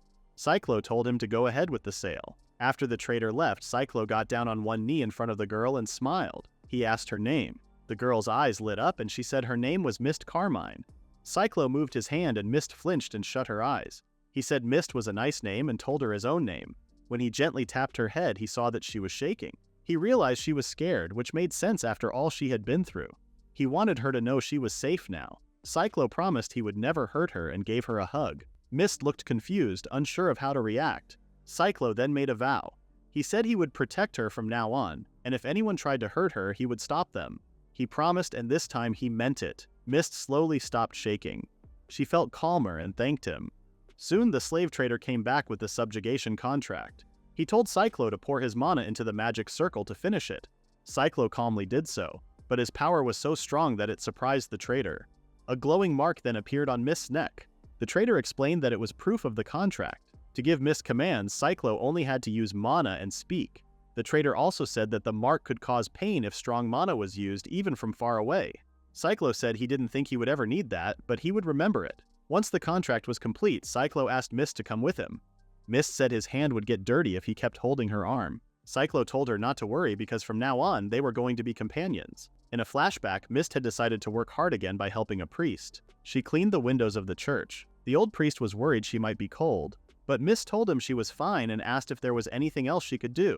The priest told her to go home because it was already late. He said that someone as good as her would surely be watched over by God, and would one day receive a special skill. Mist went home with those words in her heart. When she got home, her mother scolded her for being late and for going out without permission. She told Mist to clean the house while she was gone. She complained that children were just a burden. That night, Mist only had leftover scraps for dinner. Still, she thought it was okay. She believed that if she kept being good, she would be rewarded someday. But during her coming-of-age ceremony, Mist received a heretic skill. Everyone around her was shocked. Mist asked the priest what her skill meant, but the kind man who once cared for her no longer wanted her near. The people were terrified that someone with a cursed skill had appeared. Mist was stunned. She believed she had behaved better than anyone else and had worked so hard. Yet in the end, not even God helped her. She looked toward her mother, who stood among the crowd, but all she got was a cold and angry stare. At that moment, Mist began to believe she had always been a bad person, someone who should never have been born. She started to apologize for being alive. She was soon sold to a slave trader and made to live among trash. She kept saying sorry for being born. One day, the slave trader told her that someone was interested in a heretic like her. Mist opened her eyes slowly and saw someone she had spoken to before. She didn't understand why he came for her. When he reached out his hand, she thought he would hit her, but instead he gave her the warmest pat she had ever felt. He told her not to be afraid because he wouldn't hurt her. But Mist believed he was wrong. She still thought she was a bad person. That belief started to break when the man, Cyclo, gently promised to protect her. He said he would never let anyone harm her because of her skill. He asked her to be brave. Mist reached out and held his hand. For the first time, she felt something change inside. No one had ever stood by her. Not her mother, not the people in her town, not even God. Cyclo was the first person to say he would be on her side. From that moment on, Mist chose to move forward for her master's sake. He gave her the strength to fight against the fate she had already accepted. She cried and silently thanked Cyclo. The two traveled by carriage to an unknown place. Mist eventually fell asleep and Cyclo gently woke her up. She said sorry for dozing off, but he told her it was okay. She asked where they were, and he said they had just arrived at the estate of the Lord of Northfolia. She was surprised, and he explained that they needed the Lord's help for a few things. When they reached the front door, Cruz happily greeted Cyclo. He asked about the girl, and Cyclo said Mist was part of his team. He added that he came to ask for a favor. Cyclo still saw Cruz as someone cheerful like a friendly dog, while Mist thought Cruz looked like a princess. Cruz said it was no problem and even offered to get some clothes ready for Mist. She was confused about where they were going, but they ended up in a bath area. Cruz told them to take their time and relax. Mist was surprised. Cyclo asked if she wanted to bathe together and offered to wash her back. Mist became embarrassed. Cyclo laughed a little and said she still seemed like a child. He guessed she was very tired and might not be safe alone in a big bath. Mist stayed quiet for a moment, then asked how old he thought she was. Cyclo guessed she was around 10 and asked why. Mist told him she was actually 17. Cyclo was shocked and said sorry, but Mist told him it was fine. They both stayed quiet for a while. Cyclo apologized again for the age mistake, but he explained he still thought it would be dangerous for her to be alone. He promised he had no bad thoughts and wouldn't do anything wrong. While they bathed, Mist thought her master was a strange person. She saw that he was trying hard not to make her uncomfortable, but he still cared about her safety. She told him it would have been easier if he just gave her an order. Cyclo understood what she meant, but he didn't want to use commands for something like that. He wanted her to be as free as possible. Mist started crying again. When Cyclo asked why, she said it was nothing. She just felt happy that her master could be so kind. Cyclo blushed when he saw her smile and felt a little flustered. Afterwards, Cyclo drank some tea while he waited for Mist. When Mist arrived, she was wearing a dress. Cyclo said it looked good on her and she thanked him. She shared that the people in the mansion dressed her using Cruz's old clothes and even fixed her hair. She felt it was more than she deserved. Cyclo only smiled. He then wanted to talk about her health. Mist didn't know what he meant. Cyclo searched his clock storage and found something. Mist guessed it was part of her master's skill. Cyclo brought out some energy cubes and explained that they were made from his life energy. He asked her to eat them. Mist was confused and asked if he was serious. He said they were special and told her to trust him. Mist was unsure because they didn't look like food and her eyes were starting to tear up from worry. Cyclo asked her to believe in him. Because he was her master, Mist didn't hesitate and put one in her mouth. She was surprised that it tasted sweet and made her feel lighter. Then her body started to shine and she said she felt warm. Cyclo hugged her and told her it meant her body was healing quickly. Mist's weak and thin body began to change. It was as if time sped up for her. Her body, which looked like that of a 10-year-old, now looked like that of a 17-year-old. Cyclo was shocked by how much she changed. He helped her to a mirror. When Mist saw herself, she was surprised. Cyclo reminded her how powerful the cubes were. Mist agreed and said they were amazing. She also thought Cyclo was amazing, like a god. He said that was too much. But to Mist, it wasn't. Her life had changed in just one day, and her heart was full of happiness. After that, Cyclo went straight to the main reason he brought Mist. He told her he needed someone to go with him while exploring dungeons as an adventurer. Because of that, he gave her just one order. Mist clenched her fist, wondering what it could be. At the same time, Cyclo thought about the women who didn't believe in him before. His only order was for Mist to believe in him, no matter what. Mist was surprised and asked if that was really all. Cyclo said he didn't need anything else. She then sat in front of him with her back turned and showed her crest. She guessed that Cyclo had been through something difficult too, but believed he could relax now. Cyclo placed the order on her and said sorry. Mist said it was okay and held his hand. She said that even without the slave command, she promised to keep believing in him. Cyclo stayed quiet for a moment, then thanked her. Meanwhile, at the Adventurers Guild, a woman wearing a hood walked to the front desk and asked if anything interesting had happened while they were away. Other adventurers nearby talked about how she was part of an all S-ranked team. The receptionist then told her about a skilled adventurer who had just returned from the unexplored parts of the deep hole. The woman was surprised, then smiled. She asked to hear more about the story. Soon after, Cyclo told Mist it was time to try using her skill, so they went outside together. Mist looked worried and asked if it would be safe. She said her skill was called Heretic, and if it turned out to be dangerous it might hurt Cyclo or the people in the mansion. Cyclo called her kind and told her it would be okay. He promised to handle whatever happened. His words helped Mist feel calmer and she said she was ready. Cyclo said he would send some mana into her and told her to try and feel the change. That was how she could learn to sense mana. Mist said she would do her best. When he started, she made a small sound. Cyclo asked if she was okay. Mist said she was just a little surprised. He focused again. Normally people learned to sense mana when they got their job skill. Cyclo wondered if no one had taught Mist this before. Mist then asked if something was wrong. Cyclo asked how it was going and Mist said she was starting to get it. He praised her for learning quickly. Mist looked shy and said she felt embarrassed but didn't mind when he patted her head. Cyclo thought she looked cute. He told her the next step was to move the mana around inside her body. He explained that there were places where mana flowed and that her skill would be found in one of those spots. Some people believed it was connected to the soul. He thought this part was hard for most people, but he was willing to wait. To his surprise, Mist said she had found it. She said it was inside her, but it felt like it was also nowhere. It was a strange feeling. Cyclo told her that was the right spot and told her to send mana into it. Mist followed his instructions and activated her Heretic skill. It was a skill that people usually feared. A huge magic circle appeared above them. Cyclo realized it was a holy magic healing spell that covered a large area. He recognized it as Holy Heal. Excited, he hugged Mist and said she was amazing. Mist shouted in surprise, saying her skill was like that of a saint. Cyclo said it was rare to even use holy magic at all. Most people started with simple, single-target healing spells. He repeated how incredible her skill was and hugged her again. Mist said he was squeezing her too tightly. Cyclo apologized and said he would be more careful. Mist activated her second skill. A large barrier formed around them. Cyclo looked closely and realized it was barrier magic, a type of defensive shield. He was shocked she could already use intermediate-level magic.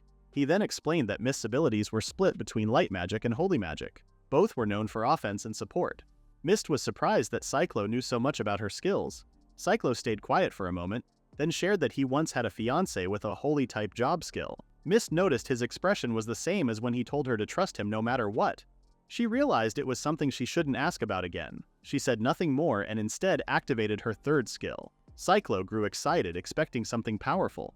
Mist focused and explained that she could fix different things with this skill. Cyclo asked what she meant. She gave examples like making a nearby flower healthy again or removing a curse from her master's hair. Cyclo paused, then shared his concern that her third skill might be restoration magic, a legendary spell said to restore anything. Mist was shocked and asked if she really had such power.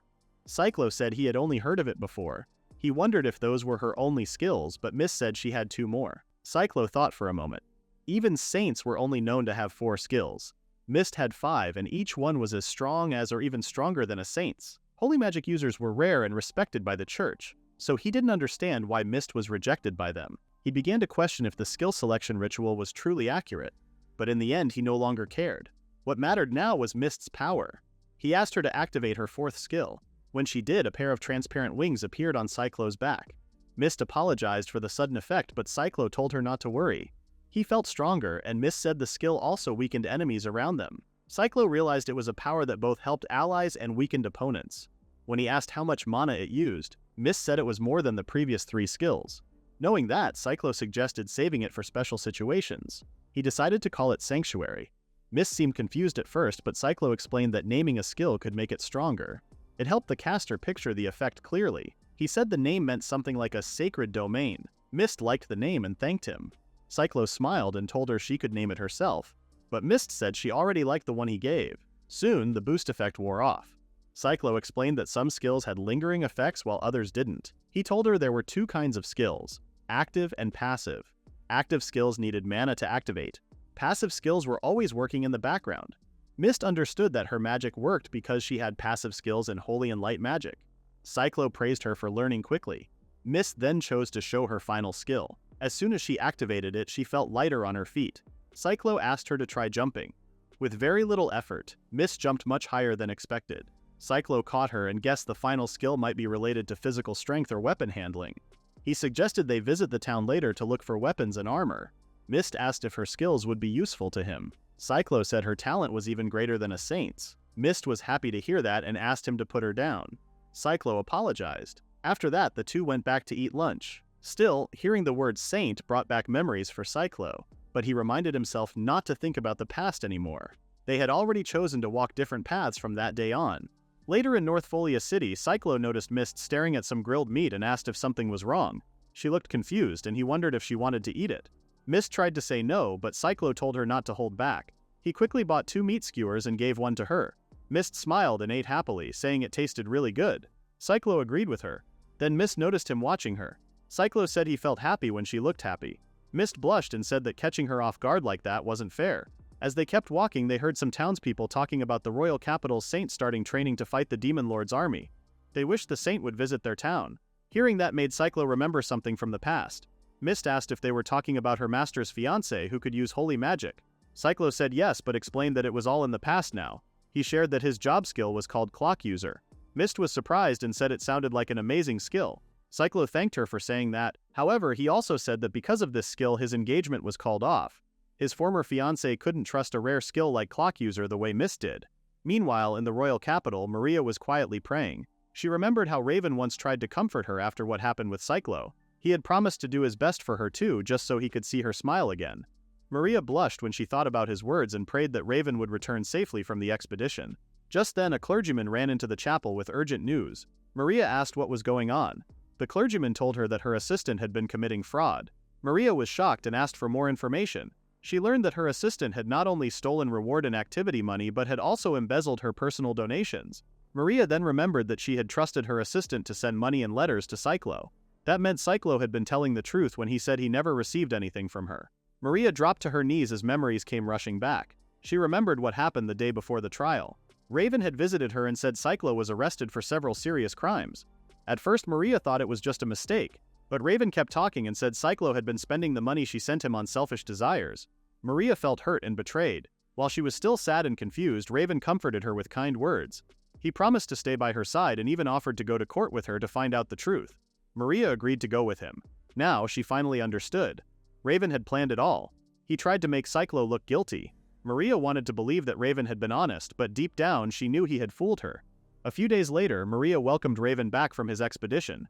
He asked her if she wanted to go out with him after her training, but he quickly noticed that something was wrong. She was quiet and sweating nervously. Maria finally spoke and told him that her former assistant had stolen money. She also remembered the assistant saying that Cyclo was giving money to criminals, even though that wasn't true. She wondered why the assistant would say such things when Cyclo never received the money at all.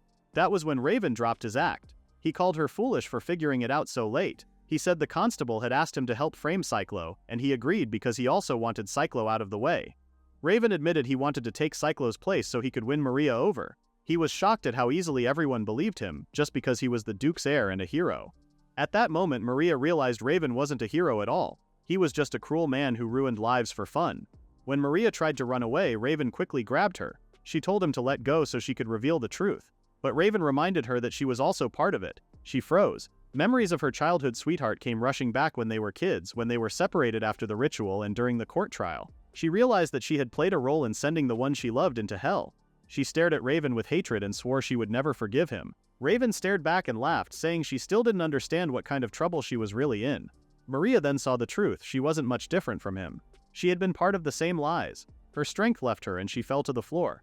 Raven told her to follow his every command now since she was also guilty. What neither of them knew was that someone was listening to their entire conversation from outside the room. Meanwhile, Cyclo thought his ex-fiancée was doing fine with the man who had the hero skill. Still, he found it strange that he didn't feel angry or bitter. He just accepted that they would never see each other again. Mist said that what happened to her master was tough. Cyclo only smiled. He said seeing Mist happy now made him feel happy too. At that moment, Mist understood what she had to do. She looked at her master and promised to stop holding back and to live happily. She asked him to give her lots of happiness. Cyclo told her to take as much happiness as she wanted. After that, the two of them went to a nearby shop to buy some weapons. Later, at a well-known shop, Mist quietly asked her master how she looked in her new gear.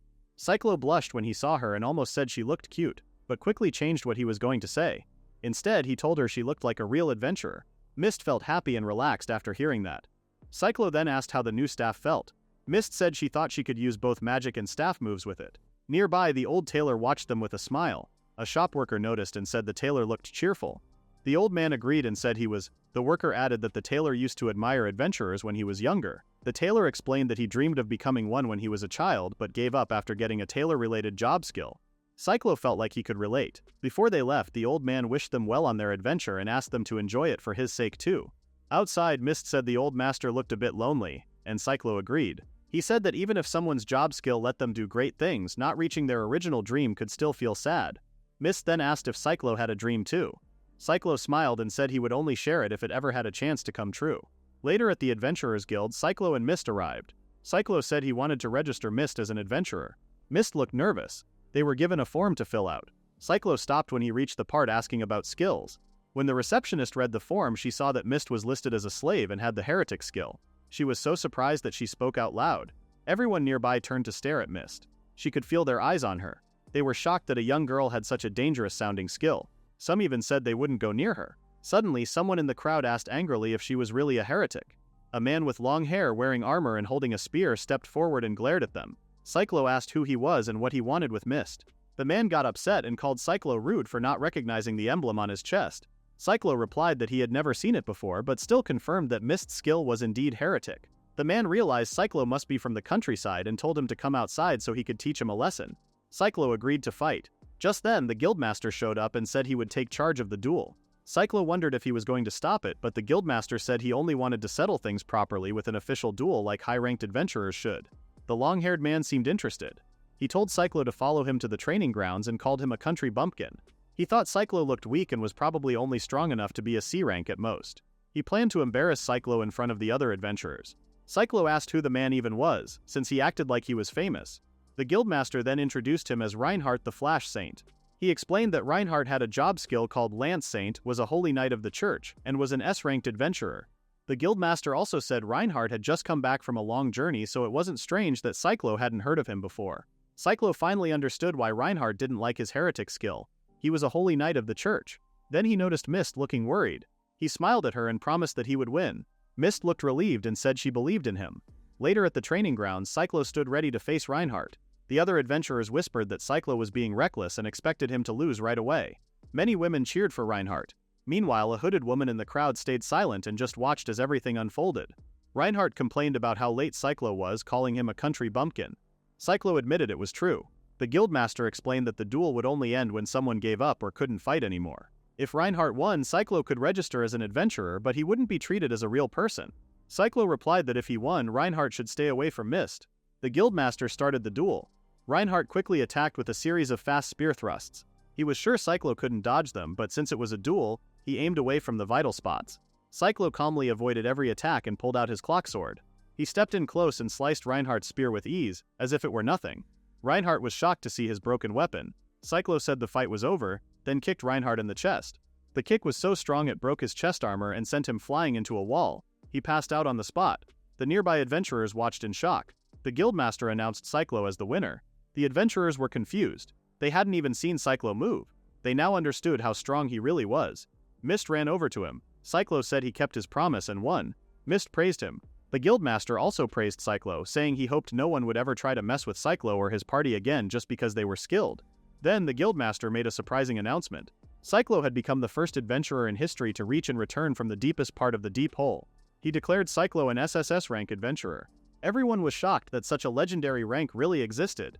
They celebrated, cheering for Cyclo as their strongest adventurer.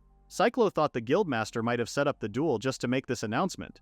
The guildmaster acted innocent but said it was a problem when church-linked adventurers acted like they were above others. With all the noise in the guild, Cyclo quietly grabbed Mist and slipped away. He moved so fast that the others didn't even notice until it was too late. In the crowd, the hooded woman also disappeared without a trace. Meanwhile, Cyclo and Mist reached the top of the city walls. Mist stayed quiet the whole time, clearly feeling nervous. Cyclo reminded her that her first day as an adventurer was coming up the next day. Mist said she was okay with that, but when Cyclo held her earlier, she told him he should give her a warning next time. She felt really embarrassed when it happened. Cyclo finally realized how awkward the moment was and said sorry. Mist quickly said she didn't mean it in a bad way, but the moment had made her heart race. She just wished she had more time to prepare herself around him. Just then, someone nearby called them lovebirds and asked if she could talk to them. A woman stepped forward and introduced herself as Kareem Elementius. She said she was part of the same team as the Flash Saint, the one Cyclo had beaten, and that she was also an S-ranked adventurer. Cyclo noticed that this woman had been fast enough to follow his movements during the duel. He began to wonder what she really wanted from them. Cyclo asked again if her name was really Kareem and wanted to know why she had followed them. He said that depending on her reason he would decide what to do with her. Kareem told him to stop and explained that she wasn't their enemy. Cyclo said it was his choice to decide whether she was an enemy or not and told her to start talking. Kareem said she only had one reason: she wanted to join their group. This confused Cyclo, since Kareem was part of the Flash Saints team. Kareem admitted she was, but that was exactly why she wanted to leave. She said Reinhardt was the only one in that group who had the skills to work with, even though she thought he was annoying. She didn't really want to be part of his team, but she had no better option. What finally pushed her away was how Reinhardt treated Mist. He refused to let Mist register as an adventurer or even be seen as a real person. That attitude disgusted Kareem. Cyclo could tell she wasn't lying.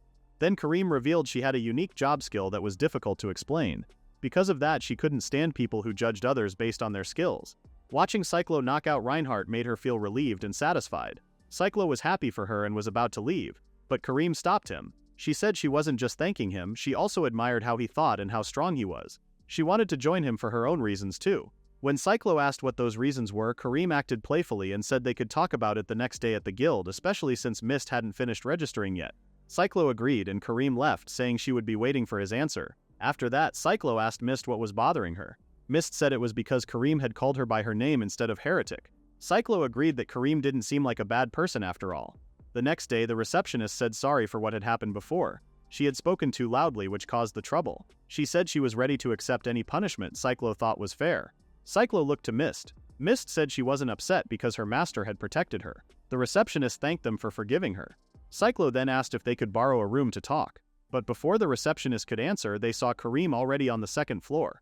She smiled and waved at them, saying she had been waiting. The receptionist asked if they were with Kareem. Kareem then asked her to guide Cyclo and Mist to the room. Other adventurers nearby were surprised that Cyclo knew Kareem. Still, they weren't too shocked. He was SS ranked after all. Cyclo then asked what kind of person Kareem was. The receptionist said Kareem was an amazing adventurer, even said to be as skilled as the famous Great Sage from the royal capital. Hearing that title made Cyclo feel uneasy. The Great Sage was his sister Alice. He remembered how the guildmaster once told him that Alice supported the reports about him, but also said her brother was a hopeless failure. Cyclo knew that if he continued as an adventurer, people would always connect him to Alice. One day he would even see her again. When that time came, he wondered if he could stay calm. Mist noticed him holding his arm tightly and asked if he was okay. Cyclo told her he was fine. Right now he had to focus on talking with Kareem. When they entered the room, they saw a table full of food. Kareem happily told them to eat as much as they wanted. But Cyclo wasn't impressed. He said they didn't come for a party. Kareem said she knew but still wanted to start things in a friendly way. Kareem then asked Cyclo if he knew about a place called Aelreese. Cyclo wondered if she meant the desert country far away. Kareem admitted she originally came from Aelreese.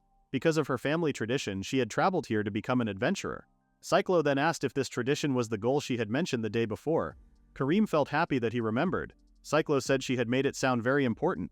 Kareem then revealed her true goal. She wanted to bear the child of a strong man. Cyclo paused for a moment and wondered if there was something wrong with that idea. His calm reaction shocked Kareem and she called him dense. She explained that she wanted to have a baby with him, which was the reason she wanted to join his party. Cyclo could not believe what he had just heard. Mist immediately objected. She said it was not allowed. She strongly believed that wanting a child for such a reason without love was wrong. Kareem understood Mist's feelings and apologized for what she said. Even so, Kareem still truly wanted to form a party with Cyclo. She asked him what he thought about it. Cyclo took a deep breath and tried to calm himself. He said he wanted to explain his position first. He explained that he did not trust anyone except Mist. If he ever teamed up with Kareem, it would only be because there was a clear benefit for both him and Mist. Kareem then showed a confident smile and explained the advantages of having her in the party. She said there were 3 clear benefits. The first was her experience as an adventurer. She pointed out that Cyclo and Mist barely had any real adventuring experience. That was where she could help them. She could teach them important survival skills that every adventurer needed. The second advantage was party balance. Kareem noticed that Cyclo always fought on the front lines while also protecting Mist at the same time. She explained that this was not what a balanced party should look like. Cyclo realized she was right. Both he and Mist were better suited to stay in the rear and provide support. They clearly needed someone to stand at the front and draw enemy attention. Kareem explained that she had sword-type profession skills. If she took the front position, the party would become much more stable in battle. Cyclo thought Kareem was making sense so far, but he felt something was still missing. He believed her explanation needed one last push to fully convince him. He then asked about the third advantage she mentioned. Kareem explained that it was not meant for the whole party, but for Mist alone. She reminded everyone how Mist's heretic skill had been revealed during the duel. She said the guildmaster had given a warning. but only a small number of people were likely to listen. Because of the skill selection doctrine, citizens treated those who stood out very harshly. Cyclo agreed that this was true, but he did not understand how it connected to their current situation. Kareem then clearly pointed out that Mist would now face open hostility wherever she went. Cyclo stayed silent and looked at Mist, who could not hide the worry on her face. Kareem continued by saying that Mist was a girl, and Cyclo could not possibly stay by her side all the time. Because of that, she believed Mist needed someone else to protect her, and she was willing to take that role.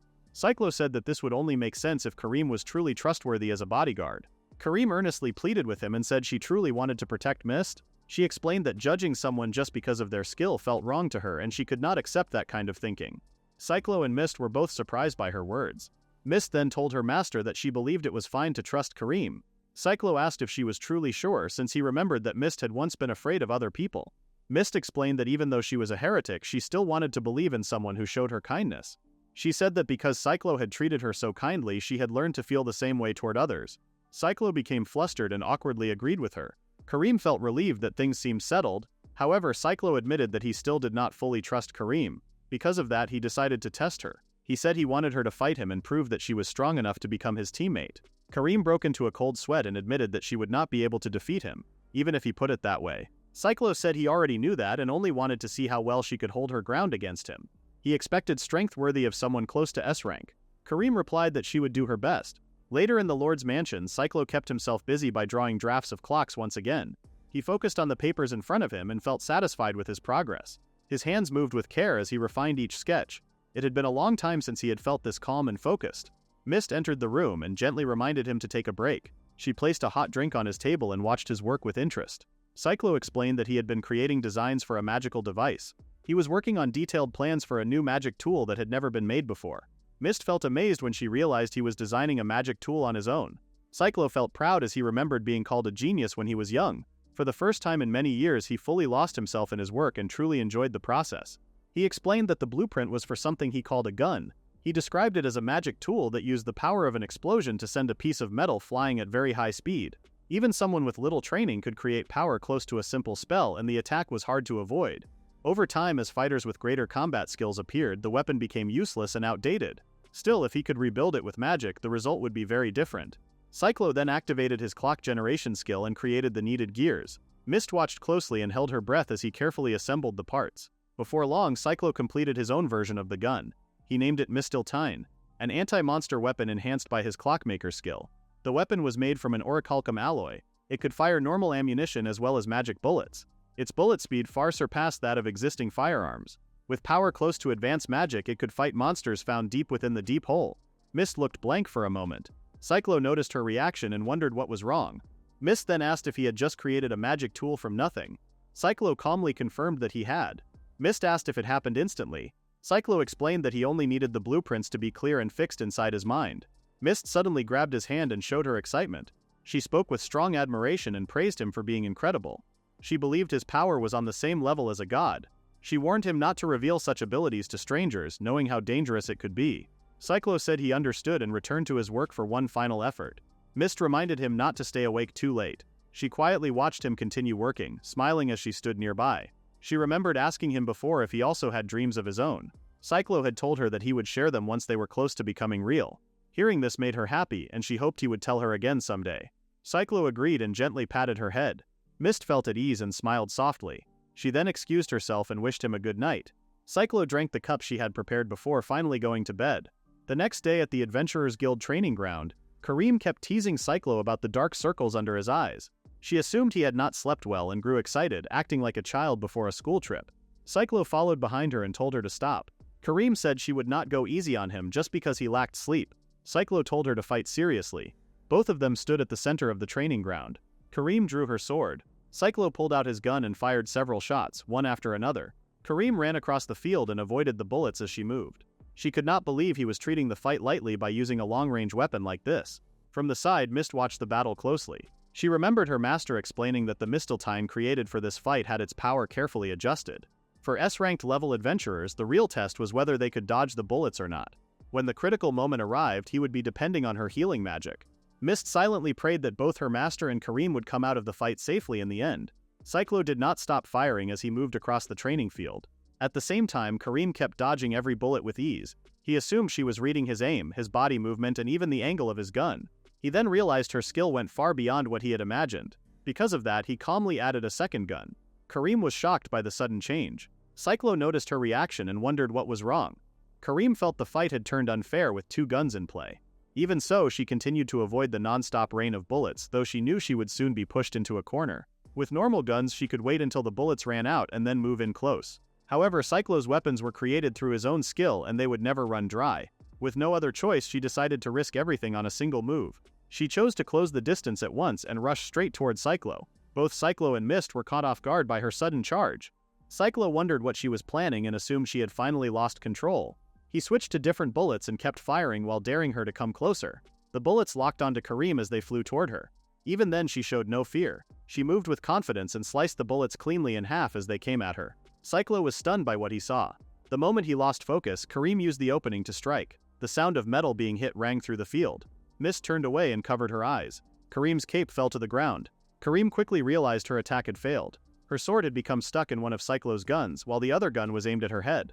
Cyclo stated that the match had ended. Kareem agreed and admitted that even with him holding back, she could not win. Cyclo admitted that she had done well and performed better than he expected. He then explained that she had passed. Mist looked relieved and happy for her. Cyclo told Kareem that he would be relying on her from that moment on. Kareem replied that she expected the same from him. She leaned closer and whispered something bold and suggestive, leaving her meaning clear, to plant his seeds in her fields. Cyclo was left flustered and unsure how to react. Kareem laughed and teased him for his innocence. Mist asked what Kareem had said to her master, but Kareem brushed it off as a private matter. After that, she urged them to officially register as a party. Later at the Adventurers Guild, the receptionist confirmed that the 3 had formed a party. She asked for the party name and Cyclo chose the Wheel of Fate. On the way home, Cyclo thanked Mist for suggesting the name. Mist explained that she felt their party had been formed through a series of fateful meetings that all centered on her master. Cyclo agreed and said he liked how the name fit them. Kareem mentioned that her idea, the lovey-dovey heart-throbbing love nest party, was also good, but Cyclo quickly rejected it. Kareem then asked what their next step would be. Cyclo explained that they would start by helping Mist gain combat experience and levels. He planned for them to hunt weak monsters near Northfolia. Kareem agreed that the plan sounded fine. Mist promised that she would do her best. Kareem added that a light leveling session should end quickly and suggested celebrating the formation of their team afterward. Cyclo stated that he would only go for food and nothing else. Kareem teased that the phrase nothing else might be linked to her goal, but Cyclo denied it. As Cyclo walked behind the 2 girls, he looked at the walls of Northfolia. Not long ago, he had always passed through the gate alone. Now he walked with 2 companions at his side. Mist noticed him slowing down and wondered if something was wrong. Kareem urged him to keep moving, saying that Mist was getting excited. Cyclo smiled without realizing it. For the first time, he felt that he finally had companions he could truly depend on. Just then, someone called Cyclo her big brother. Cyclo broke into a cold sweat as he recognized the voice and slowly turned around. Alice stood there crying as she looked at him. She asked if it was truly him. Inside his mind, Cyclo questioned why this had to happen. She was the last person he ever wanted to see again. Alice tried to run toward her brother, but Cyclo angrily told her not to come any closer. This caused Alice to stop where she stood. Cyclo coldly asked why she was in Northfilia. Alice explained that she had heard he was sent north for a crime he did not commit. However, her stubborn side surfaced, and she claimed she was not that worried at all. Even so, she had still come because she believed she needed to help her helpless brother. Instead, she was told that he had died. She could not believe it, so she stayed in the city and waited for him to appear. She cried endlessly during that time. Seeing him alive filled her with relief and joy. Cyclo could no longer hold back his anger. He angrily apologized for surviving. He apologized for being a worthless and useless brother who failed to die as he was supposed to. The girls around him were left speechless by his words. Alice tried to ask what he meant, but Cyclo accused her of pretending not to know. He blamed her for spreading rumors that called him useless and trash. The guildmaster had once mentioned how Alice said those things many times.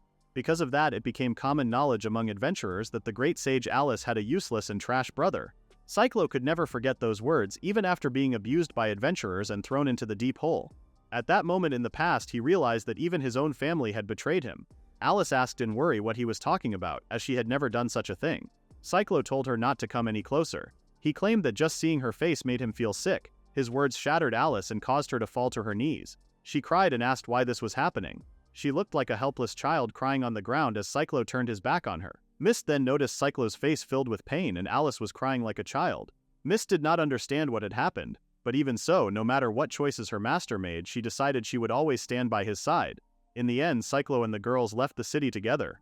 After hearing her own brother say that seeing her face made him feel sick, Alice wondered how everything had turned out this way. She had finally traveled so far just to see him again, yet this was how he reacted. 2 months earlier, Alice remembered her brother while holding a pendant in her hand. She had only wanted to see him one more time. That alone would have been enough for her. The pendant had been his birthday gift to her. He had said it was a charm meant to protect someone as reckless as her. Her brother had always been kind to her, and she believed she could do anything for his sake. Because she loved him deeply, she swore to work harder for him than for herself. During her very first monster subjugation, she defeated an A-ranked monster by herself. Many people had failed to defeat that monster for a long time, and she had done it alone.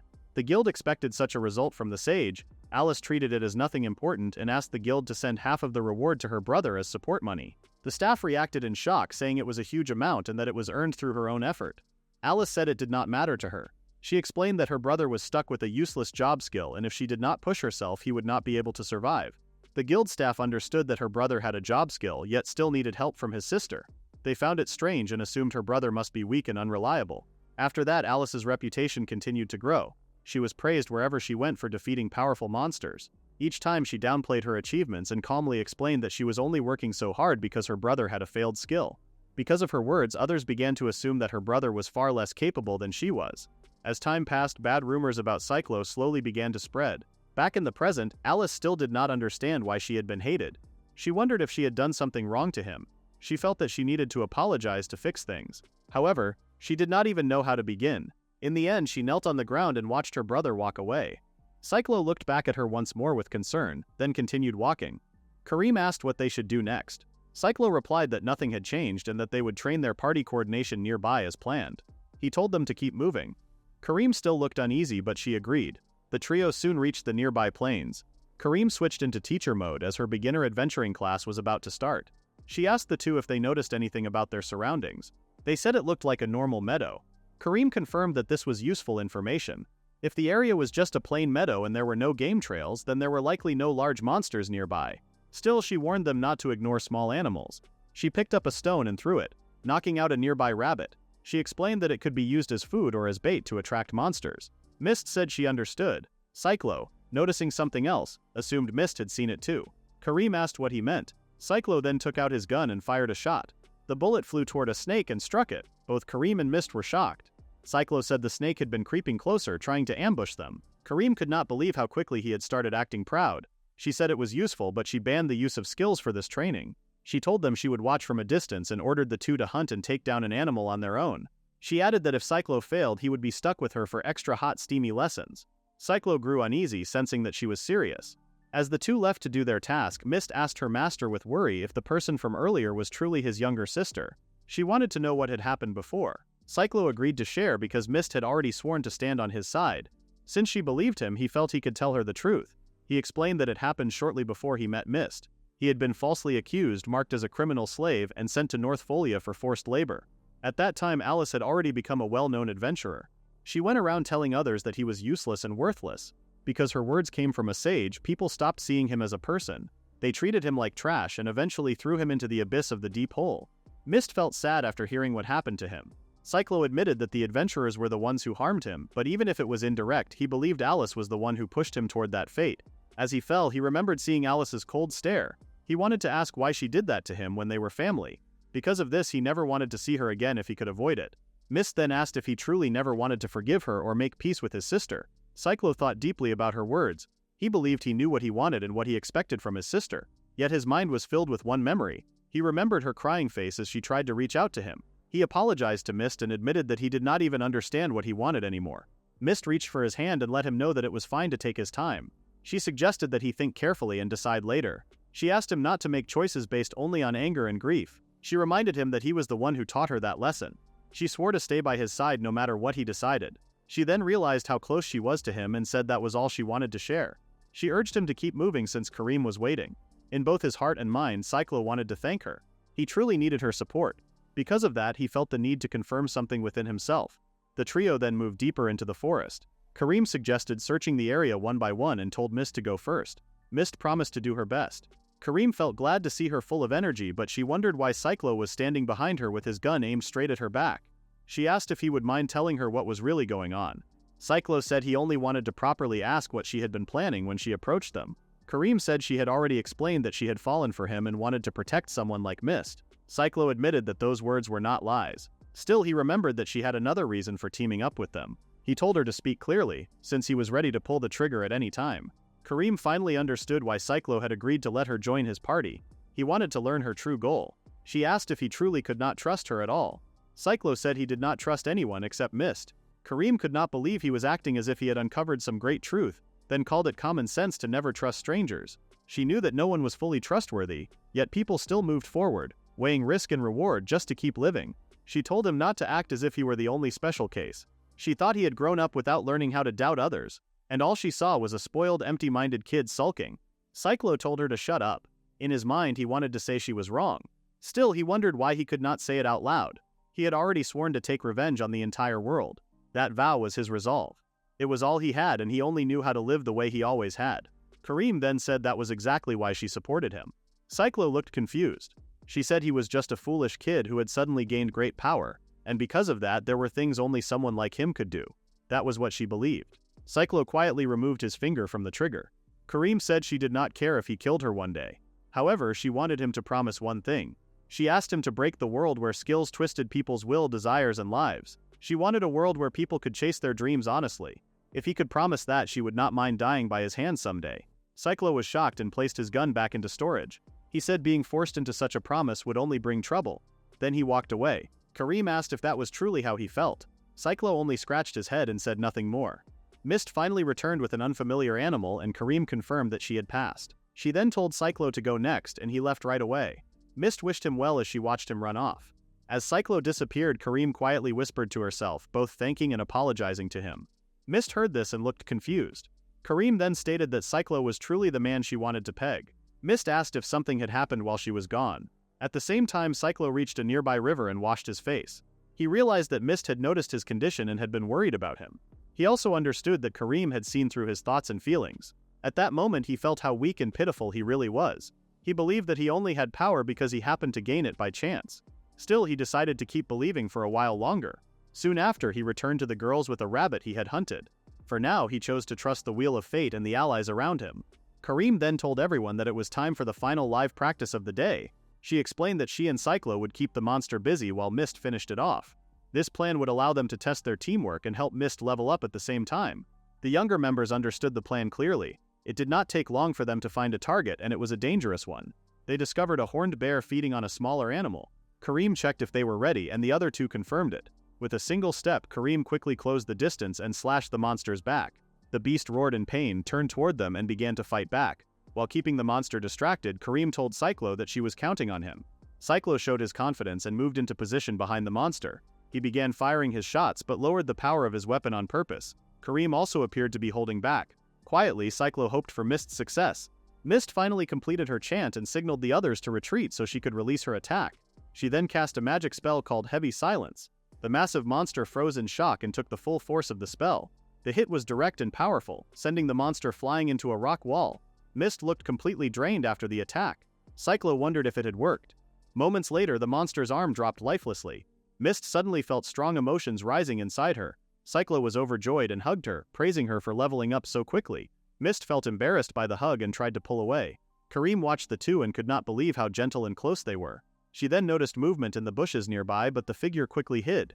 Cyclo reminded everyone that they needed to keep moving forward. Kareem felt relieved to see him acting lively again. She glanced back once more and decided to stay silent about Alice for now. Alice had been secretly following them, still crying quietly with a look full of guilt. The next day, at the entrance of the deep hole, Cyclo reminded the girls about their dungeon run. He planned to let Mist get used to the dungeon by staying in the shallow layers. He also wanted them to practice working together in narrow spaces. This was the same leveling method they used the previous day. The girls agreed with the plan. Kareem pointed out that with Mist joining them, they could push all the way to the first boss if they wanted. However, she stressed that checking their teamwork was more important. She also mentioned that she did not want to get hit from behind by Cyclo again. Cyclo broke into a cold sweat and insisted that he would not make the same mistake. Alice stayed hidden and followed them quietly from behind. The group entered the first floor of the dungeon. Kareem explained that skeleton monsters would appear there. She described them as skeleton-type enemies and warned that the dungeon was filled with cruel and hostile creatures. That was why people called it the worst dungeon. Cyclo remembered the Lord's request to fully conquer the deep hole, shut down its dungeon functions, and protect the people from monster attacks. This marked their first real step toward that goal. Kareem suddenly told everyone to stop. Skeleton monsters began to appear in front of them. Kareem moved first and attacked, then asked Mist to finish them. She weakened most of the skeletons with her attacks. One skeleton tried to sneak up on Kareem, but something struck its arm before it could land a hit. Kareem realized Cyclo had covered her from behind and thanked him. Cyclo claimed he had everything under control and would not mess up. Mist then prepared herself and cast a spell called Holy Burst. A bright light spread across the area. The skeleton monsters fell to the ground one after another. Kareem said the fight was clean and without problems. Cyclo disagreed and said he could still sense enemies nearby. He estimated around 20 more waiting around the corner. Kareem said that number would not be good for Mist's practice. Mist became worried and asked what they should do. Cyclo told them to leave it to him. Kareem asked what he planned to do. Cyclo created a small clock and explained that if they were testing teamwork, he should also show what he could do. Kareem questioned the strange pocket watch. Mist noticed that the hands on the clock were not moving. Cyclo pulled the pin, counted down from 3 and threw the clock toward the hidden skeletons. The clock exploded on impact. Kareem and Mist were left stunned. Cyclo calmly explained that the clock exploded when its timer reached 0. Kareem's hand shook as she angrily told him that move was now forbidden, especially when she was fighting up close. She warned him not to even think about using it again. Cyclo protested and said he worked hard to create it. Kareem pointed out that it was clearly dangerous. Cyclo sulked and called it his masterpiece. Mist laughed and said the power of the attack was still impressive. And so their adventure continued deeper into the dungeon. Mist defeated skeleton monsters one after another without stopping. Kareem praised her efforts and said they could move on to the next layer. Cyclo stayed quiet as he sensed something strange around them.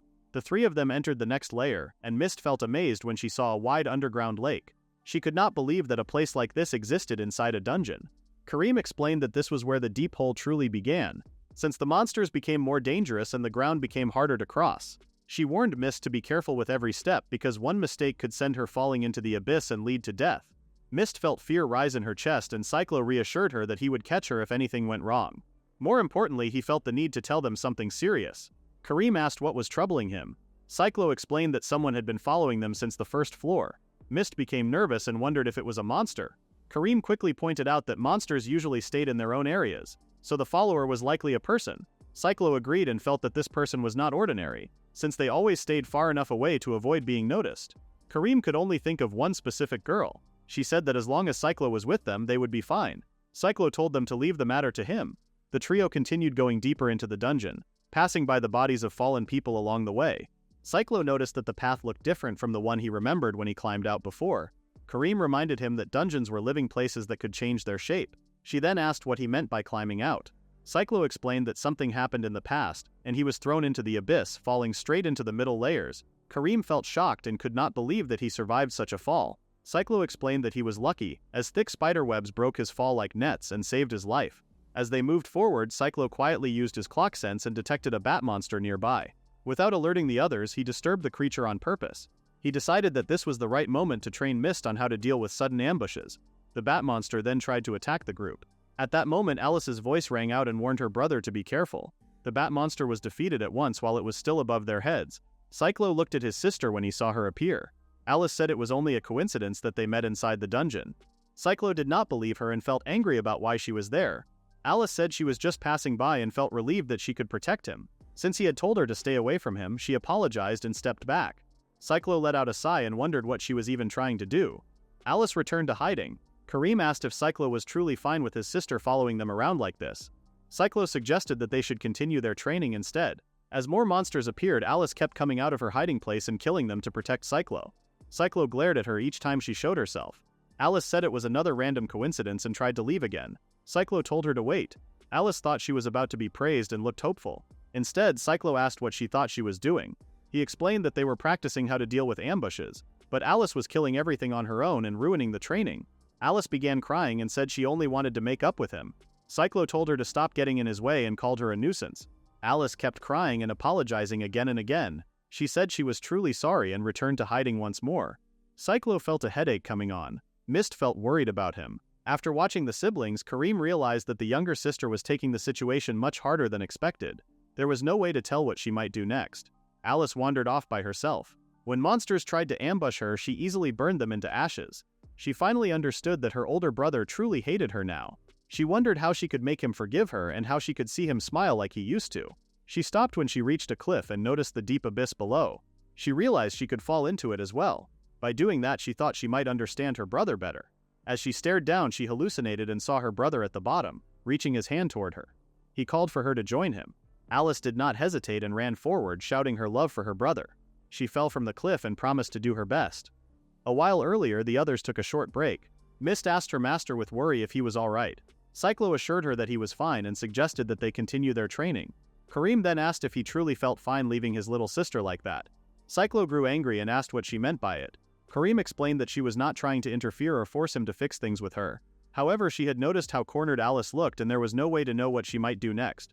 Cyclo admitted that he could not allow Alice to cause more trouble.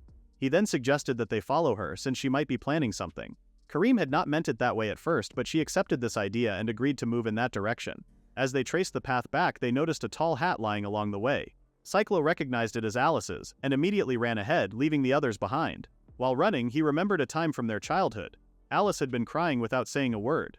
Cyclo had told her that he could not understand her feelings if she only cried in silence. Alice had asked why she did not have a father and said that others called her strange because of it. She had also been teased, with people saying that she and Cyclo were not real siblings. Cyclo had reassured her that none of that mattered and that she was still his precious little sister. His calm smile had made Alice smile as well, even though tears continued to fall.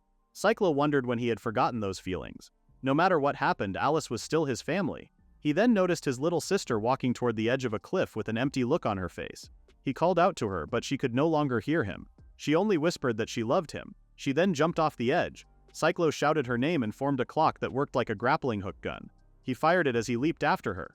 When the hook caught onto the rock wall, Cyclo swung through the air and grabbed Alice just in time.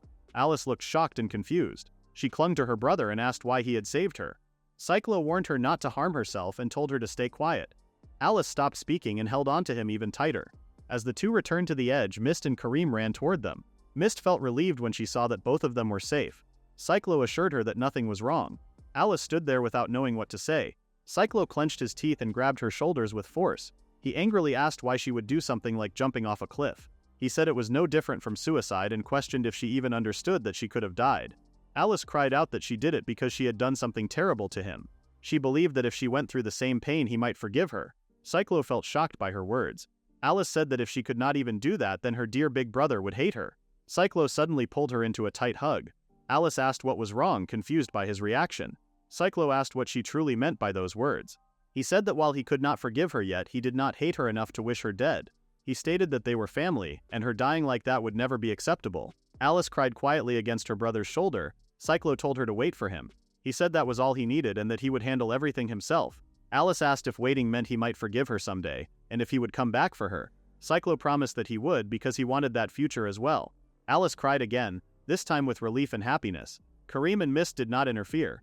Mist had placed a barrier around the siblings so they could speak freely. Kareem believed that crying while letting their guard down was dangerous inside a dungeon. Mist felt glad that her master had finally found his answer. Alice apologized to her brother. Cyclo told her not to do so, thinking they should have talked things through from the beginning. He knew she would never truly try to destroy him. For now, he asked her to wait until he calmed down, believing they could return to normal after that. Alice smiled widely and agreed to wait for him. However, when Cyclo saw her smiling so brightly, his mind returned to the rumors about him. People had called him incompetent and said his sister dragged him around while others treated him like trash. He wondered why Alice could smile like this. A sick feeling rose inside him and he bent over and vomited onto the ground. He questioned what was happening to him and why it felt this way. Alice looked at him with worry, asking what was wrong. Kareem, watching from nearby, sensed that the situation had become even more troublesome. Alice became worried and asked what was wrong. Mist quickly ran to her master's side. Cyclo suddenly felt sick. He wondered why those painful memories had come back without warning. He knew he should not have been afraid of those people anymore. Kareem said it was trauma. She explained that if an adventurer almost died after being attacked by a wolf monster, they could freeze in fear later, even when seeing a normal wolf or an ordinary dog. She believed Cyclo was going through the same thing. Mist asked if there was any way to treat her master. Kareem shook her head and said it was a mental problem. Some people lived with it for the rest of their lives, while others recovered because of something small. It was different for everyone. For now, there was not much they could do. Mist felt sad after hearing that. Cyclo clenched his teeth in frustration. Alice suggested helping her brother get used to it little by staying beside him. Kareem warned that the idea was risky. Trying to help someone get used to their fear could sometimes make the trauma even worse. Alice looked disappointed because she did not want that to happen. Kareem said they had two choices. They could leave everything as it was and risk the condition getting worse over time. or they could accept the risk and try to help him recover. She then asked Cyclo to make the decision. Everyone waited for his answer. Cyclo's expression became firm. He punched himself to gather his resolve. He apologized to everyone, especially his sister. He refused to let something so meaningless control him. He did not want his condition to get worse. Instead, he wanted to overcome it and become stronger. Kareem said she expected that answer. Mist then said she had an idea and asked if she could share it. She reminded everyone that her master had trouble trusting other people. Because of that, he had used a slave contract on her. Cyclo confirmed that trusting no one had been his plan from the beginning. Mist carefully suggested placing Alice under a slave contract as well. The idea shocked Cyclo. Making his own sister his slave felt impossible to accept. Mist quickly apologized after realizing how inappropriate her suggestion sounded. Cyclo gently patted her head and told her not to worry. He thanked her for trying to help even if he could not accept the idea. Alice puffed out her cheeks as she watched her brother show kindness to another girl. A moment later, she suddenly realized there might be a way to make the idea work. She believed she had found the perfect solution. Cyclo asked what she meant. Alice then explained what had happened before she met the group. Before leaving the capital, she had stopped by the capital's Adventurers Guild. She placed 2 bags of gold coins on the table and asked her foster father to handle the usual money transfer. Her foster father, who was actually the guildmaster, Legia Sandria, told her there was no need to send any more money. Confused, Alice asked what he meant. Legias explained that he had expected this to happen.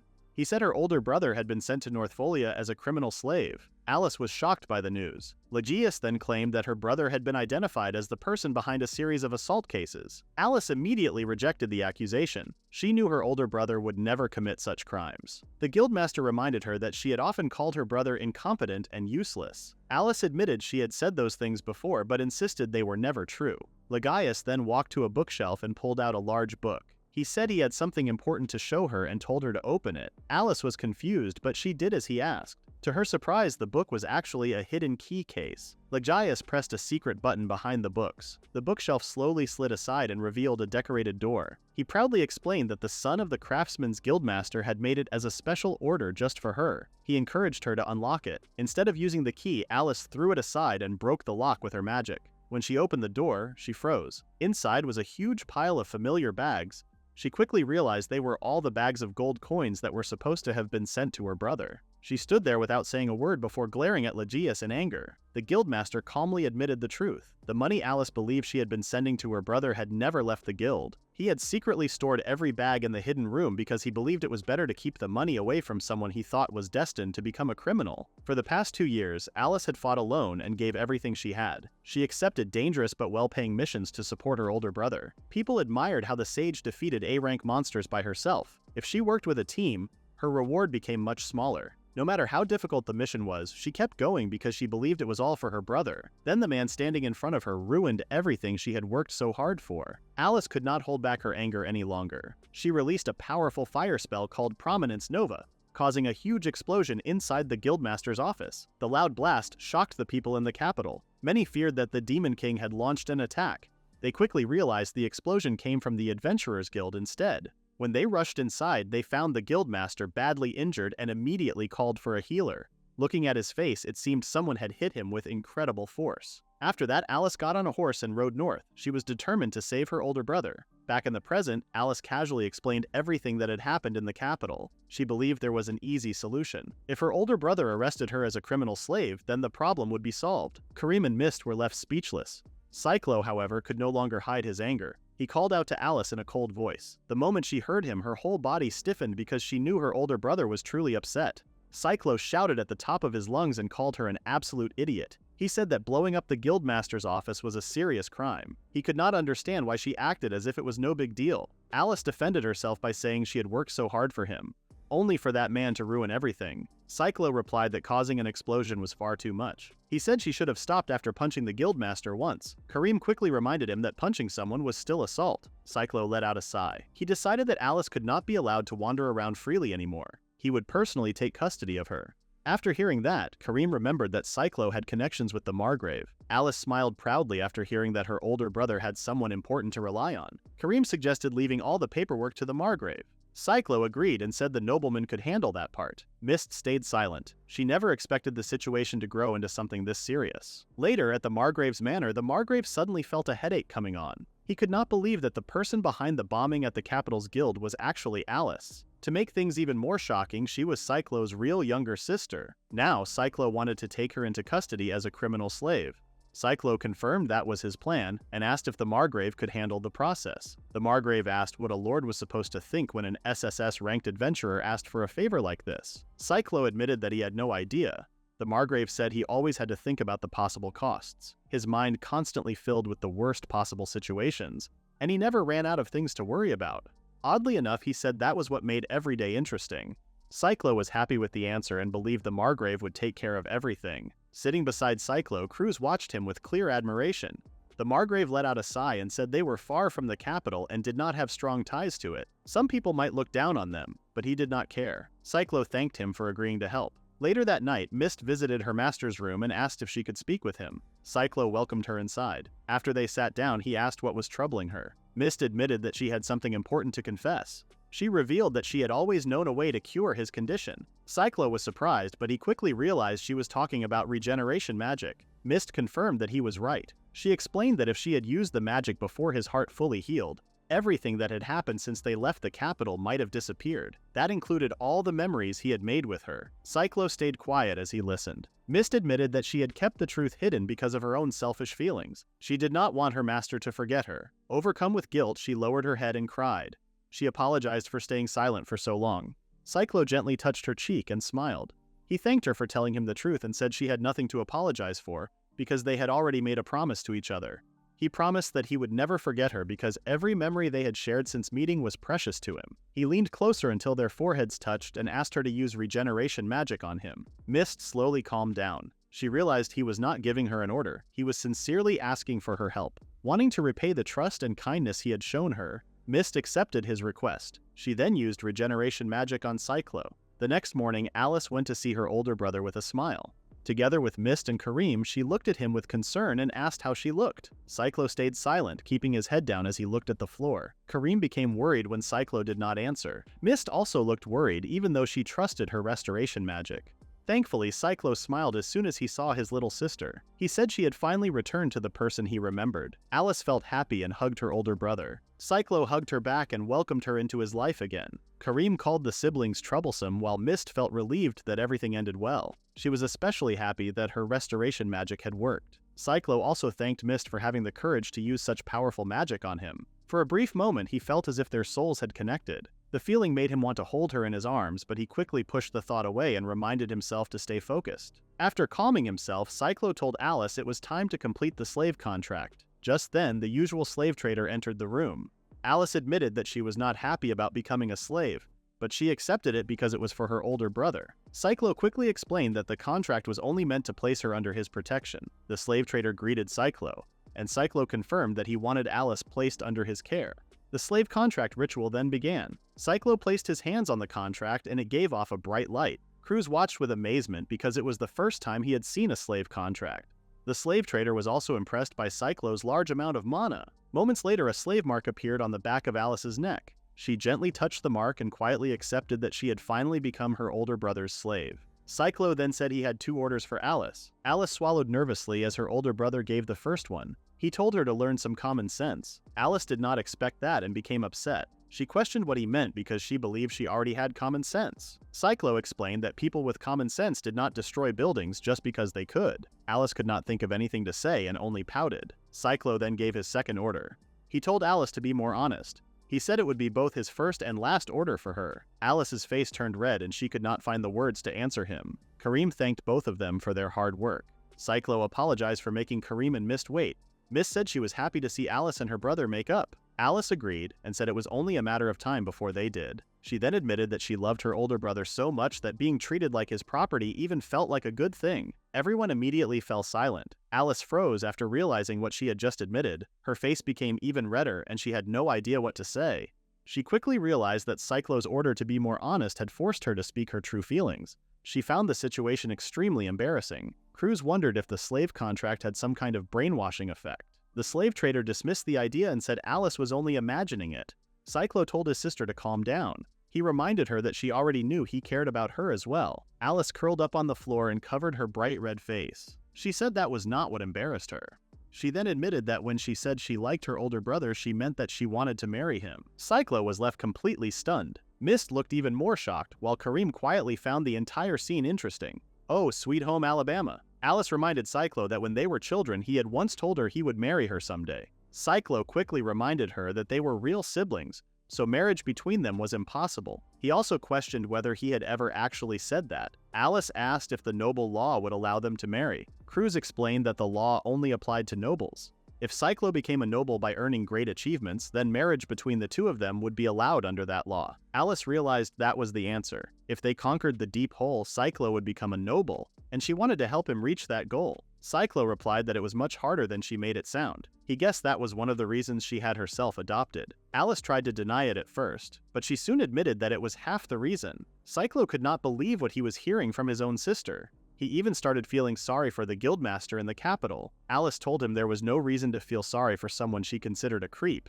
Cyclo said this was exactly why he had ordered her to learn some common sense. At that moment, Alice suddenly felt a sharp sting from her slave mark and asked what had happened. Cyclo explained that the pain came because she had gone against his first order. Instead of complaining, Alice enjoyed the feeling. She reacted with excitement because it made her feel like her older brother was training her. Kareem joked that Cyclo was bold enough to charm even his own younger sister. She then noticed Mist standing completely still without saying a word and asked if something was wrong. Mist quickly came back to her senses and wrapped herself around Cyclo's arm. She refused to let Alice get so close to her master. Alice immediately held on to Cyclo's other arm, refusing to back down. Cruz praised Cyclo as a hero surrounded by beautiful girls.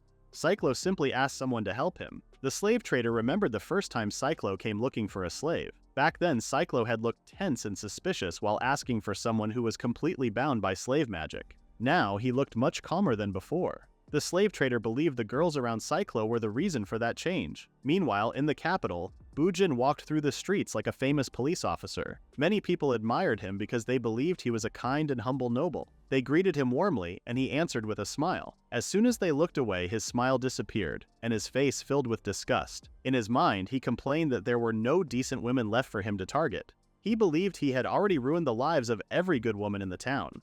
Hunting innocent women had become his only source of entertainment. That was the real reason he worked as a police officer.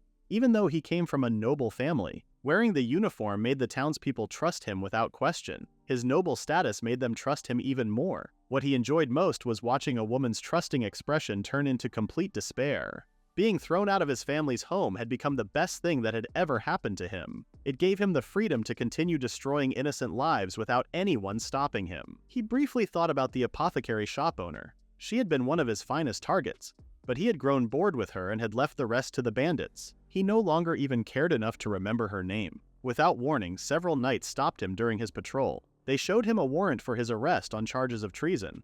The sight left him completely shocked. Meanwhile, an elderly woman named Lady Olivia stood before a grandfather clock as one of her servants delivered a report. The servant confirmed that everything had been prepared. Olivia was pleased to hear it.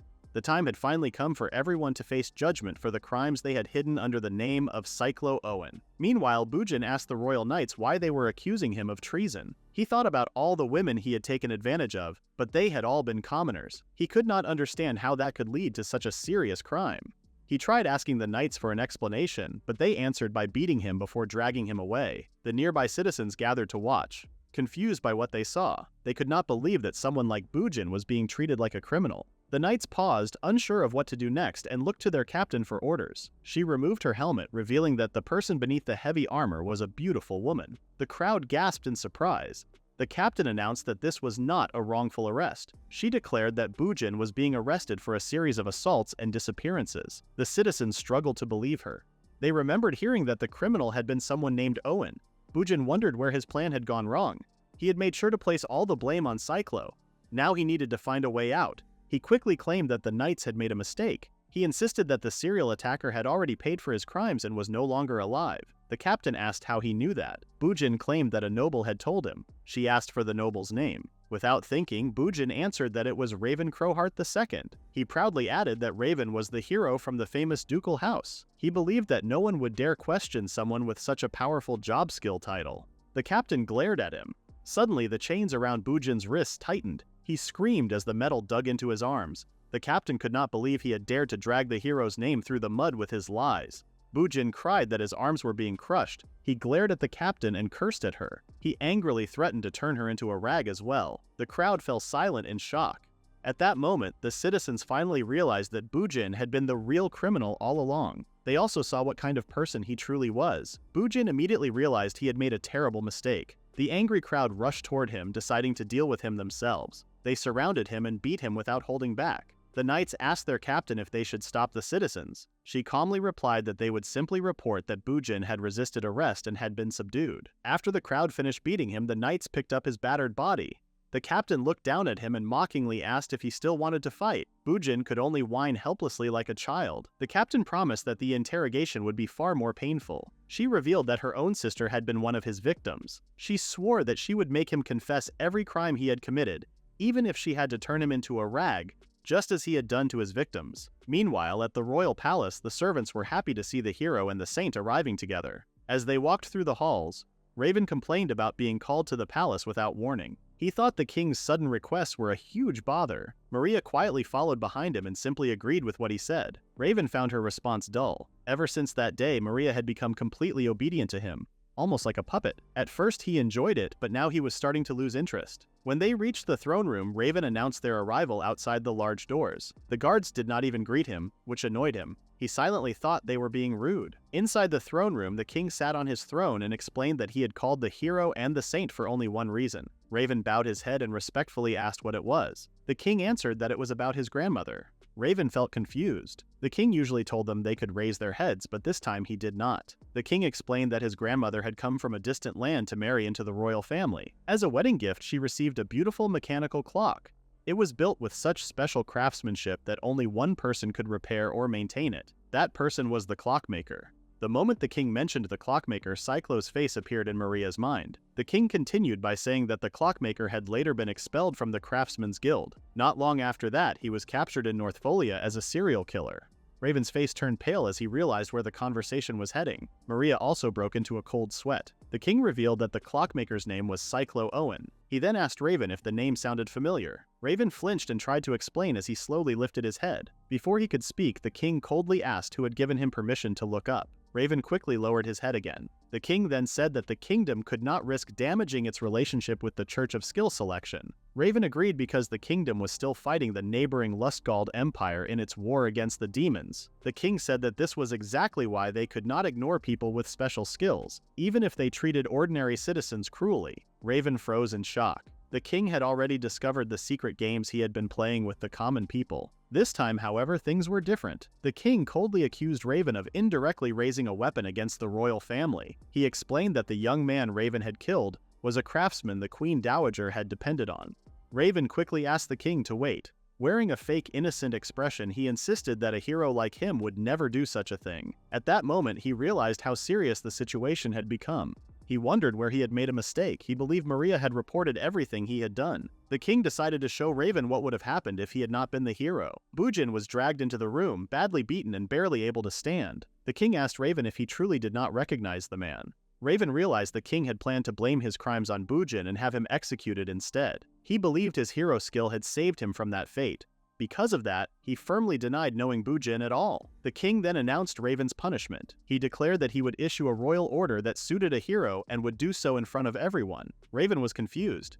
Even after everything, he was still going to be punished. The king ordered Raven to earn glory by fighting on the front lines of the war against the Lustgald Empire. At first, Raven believed the order would be easy for someone like him. Then he remembered that the front lines of the demon war were so dangerous that even S-rank adventurers often died there. Even so, he convinced himself he could survive. He planned to use the soldiers from his ducal house as shields while they fought in his place. After they weakened the enemies, he would take the final blows and claim the credit. He also believed that if Maria came with him, he would be safe. To him, his own life mattered more than anything else. The king was not even finished. He ordered Raven to leave without taking any private soldiers or the saint. Raven would go to the front lines completely alone. Otherwise, the punishment would have no meaning. The order shocked Raven. He panicked, fell to his knees, and begged for forgiveness. He promised that his ducal house would protect the clockmaker with everything they had if the king would spare him. Maria remained silent. The king replied that such a promise was no longer needed. He explained that, unlike Raven, Cyclo had already accomplished something even greater. Raven could not believe that someone with what he considered a worthless skill had achieved such an incredible feat. Maria still said nothing. The king then ordered the knights to take Raven away because he had nothing more to say to him. Raven cried like a spoiled child and begged them to wait. He shouted that he did not want to die. He pleaded with the king for mercy, but the king remained silent as he sat on his throne. After Raven was taken away, the king said it was time for the saint to face her own punishment. Maria accepted his decision without arguing. The king ordered her to serve at a monastery in the distant Dragon's Hidden Land. She would not be allowed to return to the capital until she finished her duty. The knights were shocked because the place was known to be very dangerous.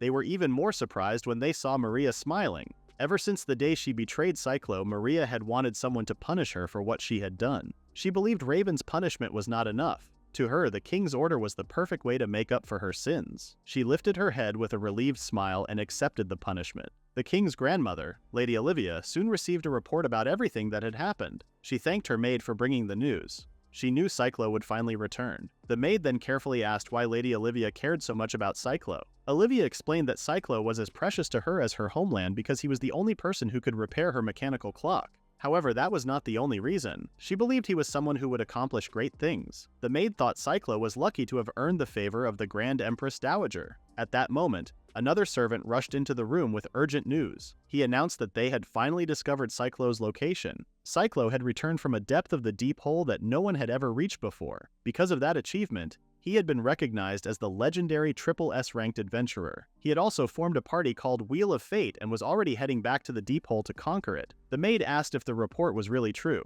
The servant confidently answered that there was no doubt. Lady Olivia let out a soft laugh. It seemed Cyclo had already begun accomplishing great things. She decided she would do everything she could to help Cyclo and his companions return safely to the capital. Until they met again, she hoped he would find trustworthy companions. In her heart, she quietly wished him success. Northfolia was the northernmost city in the Heinberg Kingdom. The village farther to the north was a frontier settlement where the first settlers had built their homes. Whenever monsters appeared near the village, adventurers from Northfolia were sent to deal with them.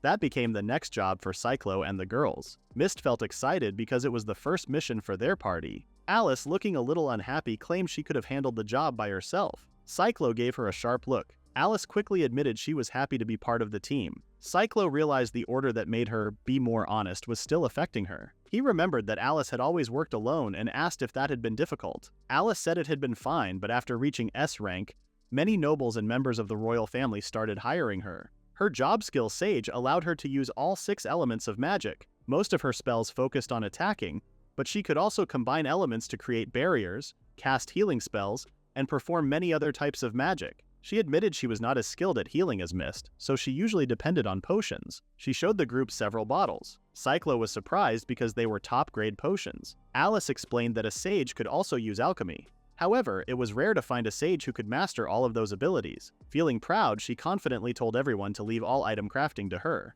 Mist looked at Alice's large chest before glancing down at her own flat chest. Kareem asked what was wrong. Mist then noticed that Kareem also had a large chest. She stayed frozen, feeling disappointed in herself. Later, the group arrived at the frontier village and entered through the gates without any trouble. Kareem suggested meeting the client first so they could gather information. Alice also wanted to go shopping because herbs and other materials were cheaper there than in Northfolia. The two quickly divided the tasks between themselves. Cyclo was speechless. He had not expected the two of them to be so dependable. Mist assured her master that everything would be fine and encouraged everyone to do their best. She decided to go with Alice. If they found any damaged items, they could buy them and use her restoration magic to repair them. Cyclo said that was a smart idea. He then decided to go with Kareem to meet the village chief. As Mist walked with Alice, she realized it was the first time they had been alone together. She looked at Alice with some hesitation and noticed that Alice acted a lot like her master. Alice suddenly called out to Mist, which caught her by surprise.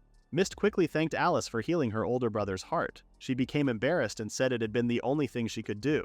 After a moment, she carefully asked if Alice had any concerns about her job skill. Alice confidently asked if Mist knew who she was talking to.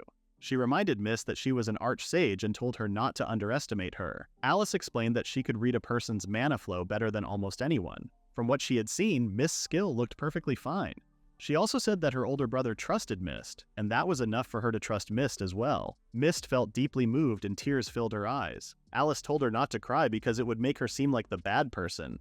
She then told Mist it was time to go. Mist happily followed behind her. Meanwhile, the village chief welcomed Cyclo and Karim and thanked them for coming. Karim explained that they had arrived to confirm the details of the request. They had heard that the hellhounds in the nearby forest had been acting strangely. The chief confirmed the report. He explained that the hellhounds had started gathering in packs and hunting closer to the village. The villagers had become frightened because they feared the monsters would eventually enter the village. Cyclo understood the situation. He suggested exploring the forest first to find the cause of the problem. Karim agreed with the plan. She told the chief that they would stay in the village for a few days. The chief offered them an empty house on the edge of the village and asked them to use it. Karim thanked him and Cyclo smiled as he looked at her. After leaving the chief's house, Cyclo and Karim walked together in silence. When they reached a bridge over a quiet river, Karim looked around. The peaceful place reminded her of the day Cyclo had pointed his gun at her. Just like before, they were alone.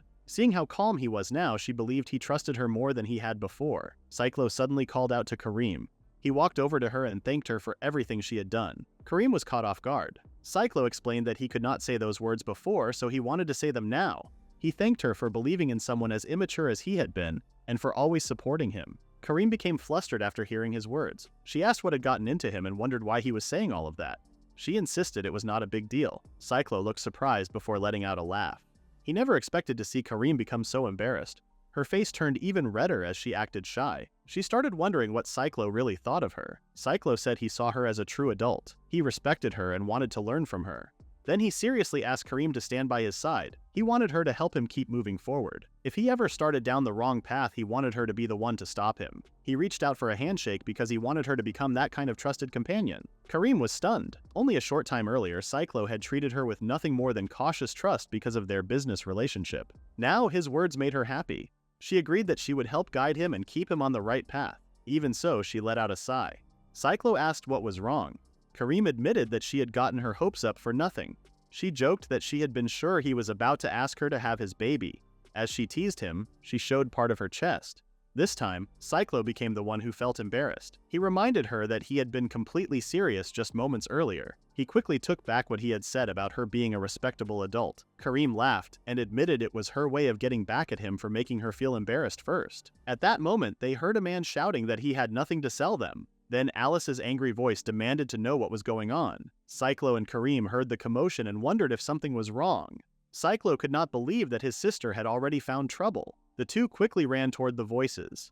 As they passed an old, worn-down house, someone inside dropped a stack of plates after seeing Cyclo run by. A woman looked out through the window in disbelief and wondered if the young man she had just seen was really the Cyclo she knew. The merchant insisted that he would not sell anything to them. Alice angrily asked what kind of joke he was making. She could not believe that a tool shop refused to sell items to adventurers. Mist asked her to calm down, but Alice refused to back away. At that moment, Cyclo and Karim finally arrived. Cyclo asked what had happened. Alice explained that the merchant refused to sell them anything.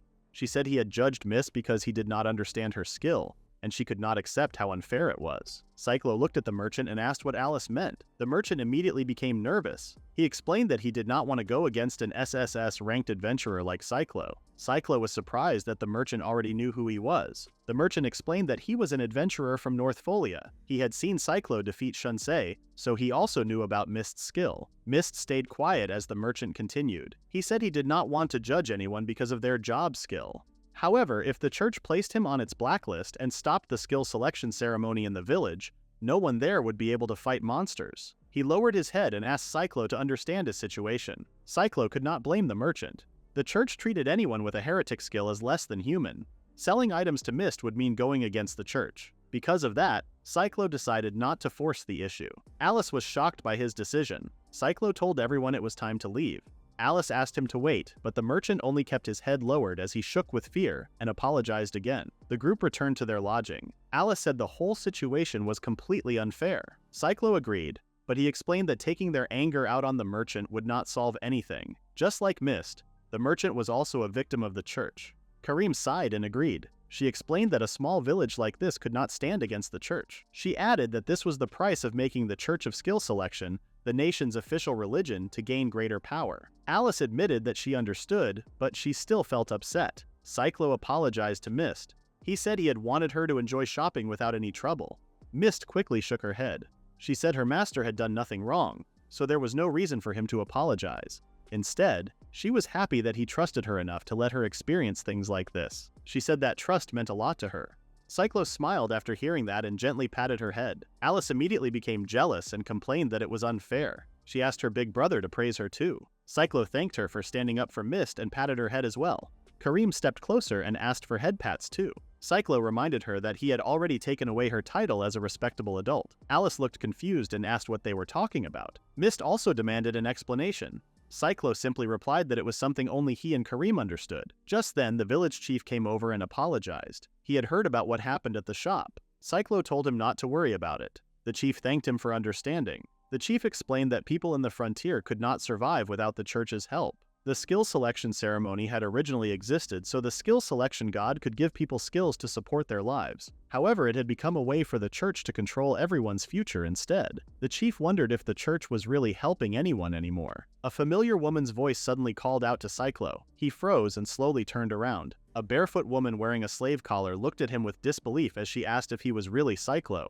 It was Miranda, the same woman who had welcomed him home after work every day in the past. The group was invited to the house where Miranda was staying. The room was a mess. Empty alcohol bottles, dirty rags, disinfectants, and ropes tied to a bed were scattered around. Kareem took one look at the room and understood what it had been used for. Cyclo asked Miranda why she had ended up in the frontier village. The village chief tried to explain, but Miranda stopped him. She said she would tell the story herself. After Cyclo had been sent to Northfolia, Officer Bujin had tricked her, taken her away, and repeatedly abused her. When Cyclo heard Bujin's name, his face darkened as he remembered the cruel officer. Miranda said that after a long time everything had changed. The pain and suffering slowly became something she could barely feel. Before she realized it, she had been sold to the village as a sex slave. Alice broke into tears after hearing Miranda's story and called her fate tragic. The village chief lowered his head with guilt, while Kareem remained silent. Cyclo quietly cursed under his breath.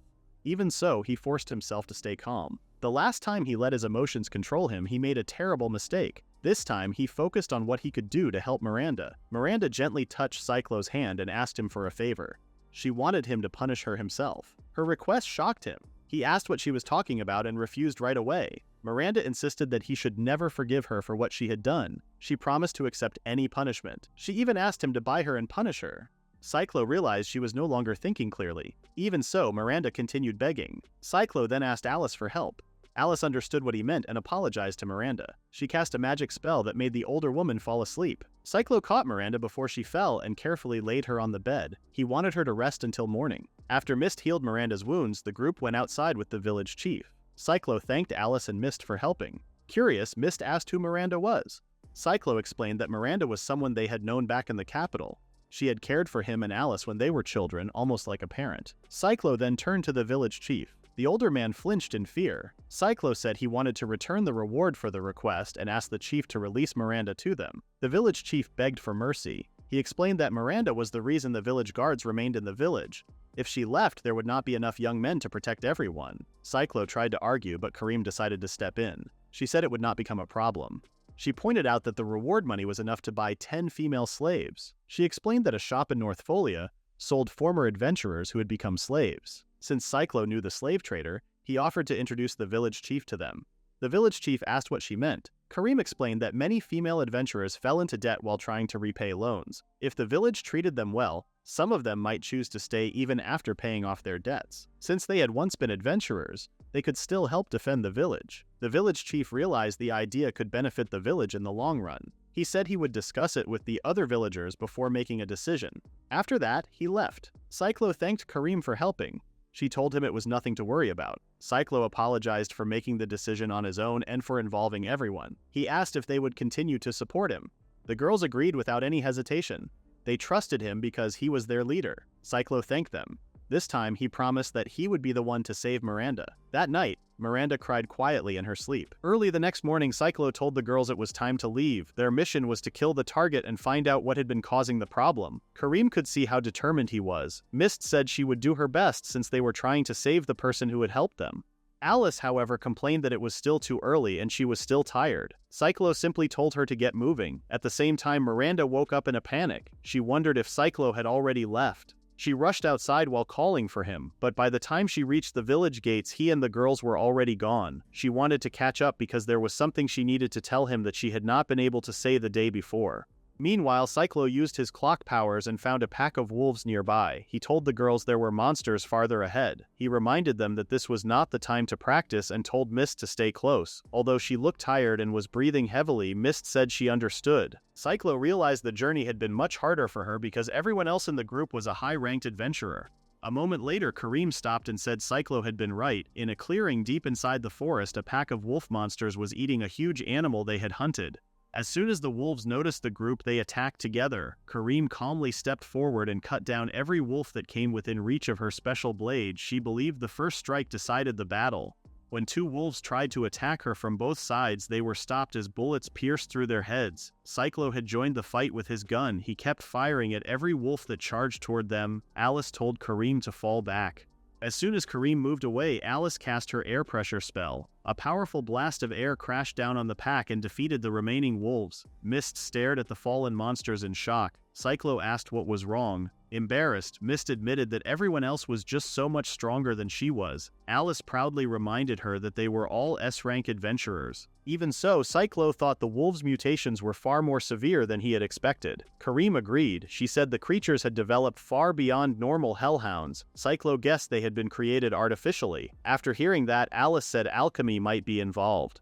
She quickly mixed a few reagents and poured them over the dead wolves while watching for any reaction. Cyclo realized the sage skill could be frightening at times. To everyone's surprise, the wolf corpses reacted. Small worm-like creatures crawled out through the bullet wounds. The sight disgusted the siblings. Alice grabbed onto Cyclo and begged him to do something about them. Cyclo complained that she always expected him to deal with things like this. As he watched more closely, Cyclo noticed the worms were not attacking anyone. They were trying to escape from something. Mist soon realized they were running away from her. Her mood dropped as she thought that even bugs hated heretics like her. Kareem told Mist that was not true. Alice came up with an idea and asked Mist to strike the worms with some of her mana. Mist felt nervous as she focused on her mana. She guided it toward the palm of her right hand and released it.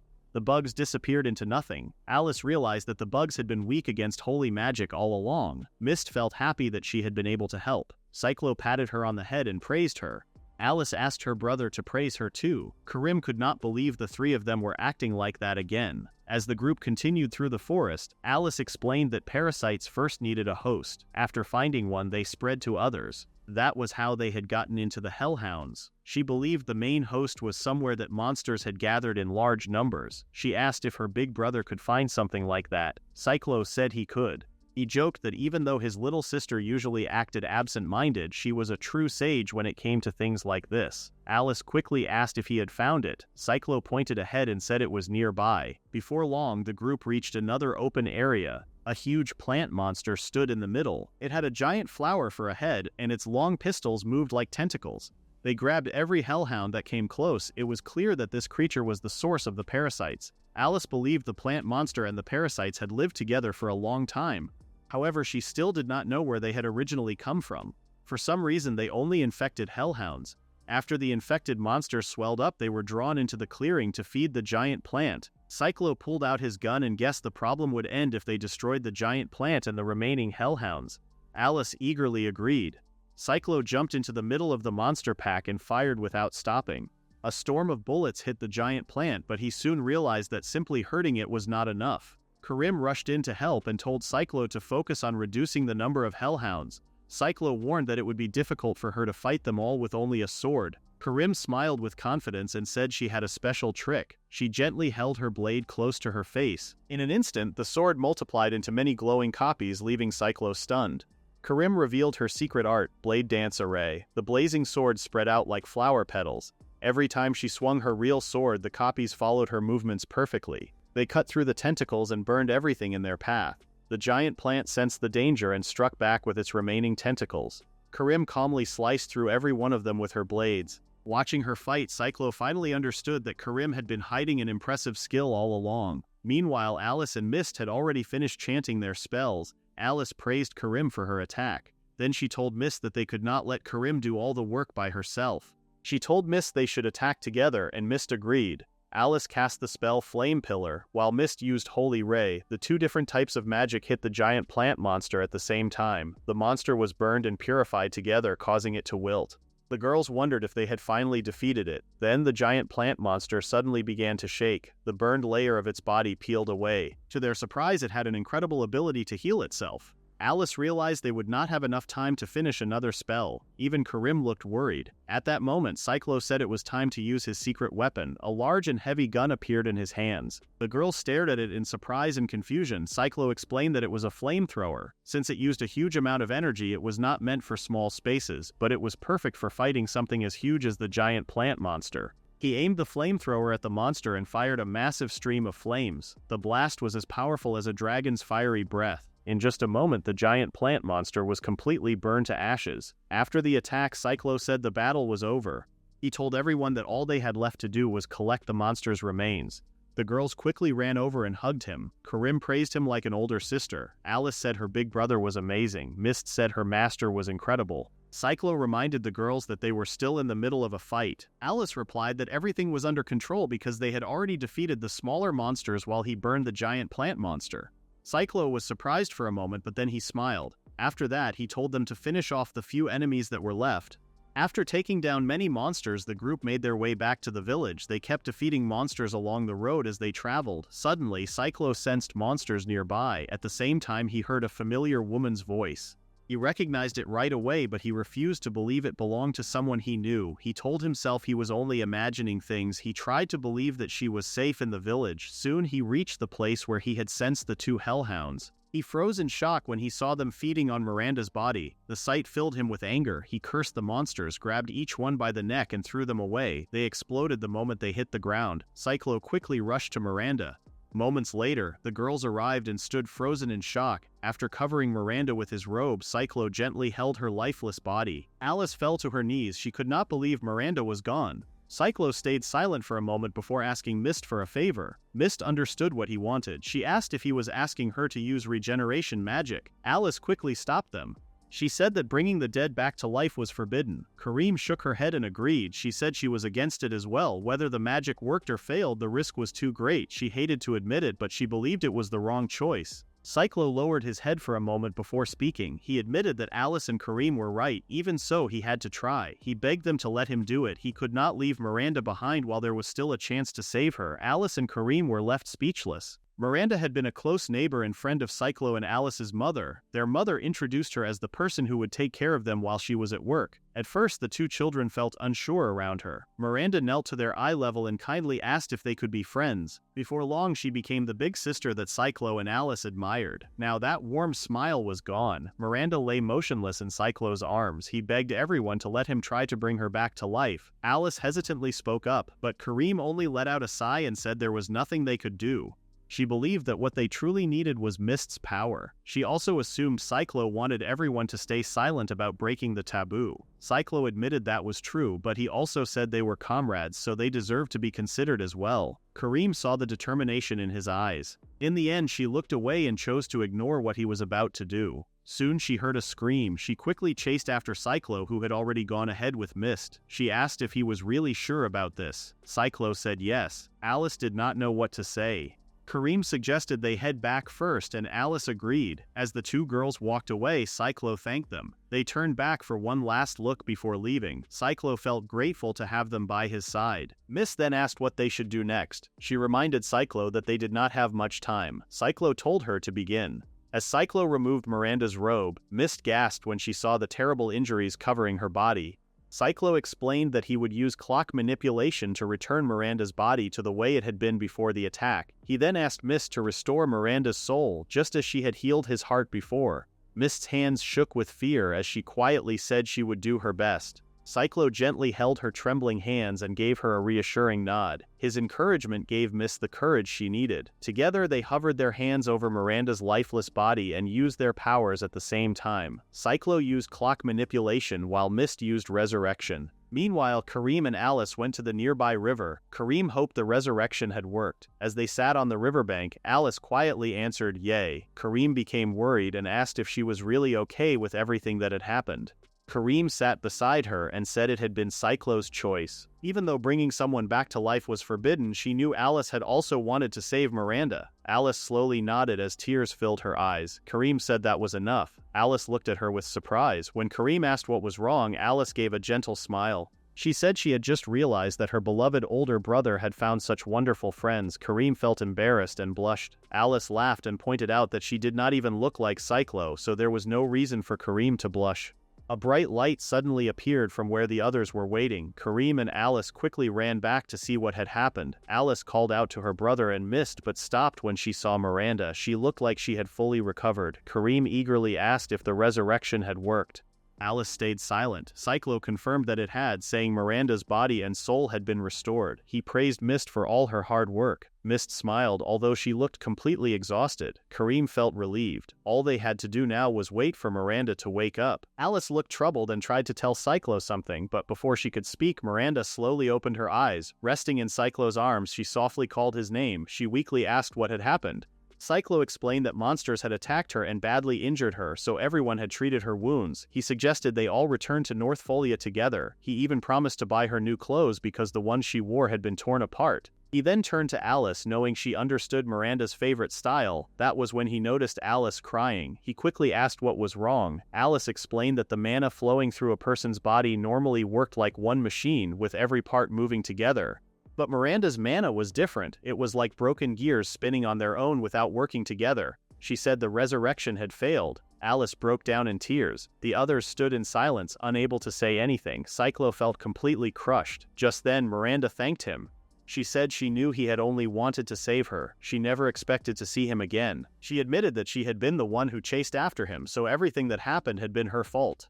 With tears streaming down her face, Miranda gave him a heartfelt apology. She said she had always regretted not believing in him back then. She had wanted to say she was sorry for a very long time. Cyclo could no longer hold back his tears. He hugged her tightly and cried. He told her it was okay, none of that mattered anymore. What mattered most was that she, their older sister, had been alive and happy. Miranda cried against his chest. She quietly said it would have been wonderful if that happiness could have lasted forever. As Cyclo held her close, he felt her body becoming colder and colder. Miranda then turned to Mist and asked if she had been the one who called her back.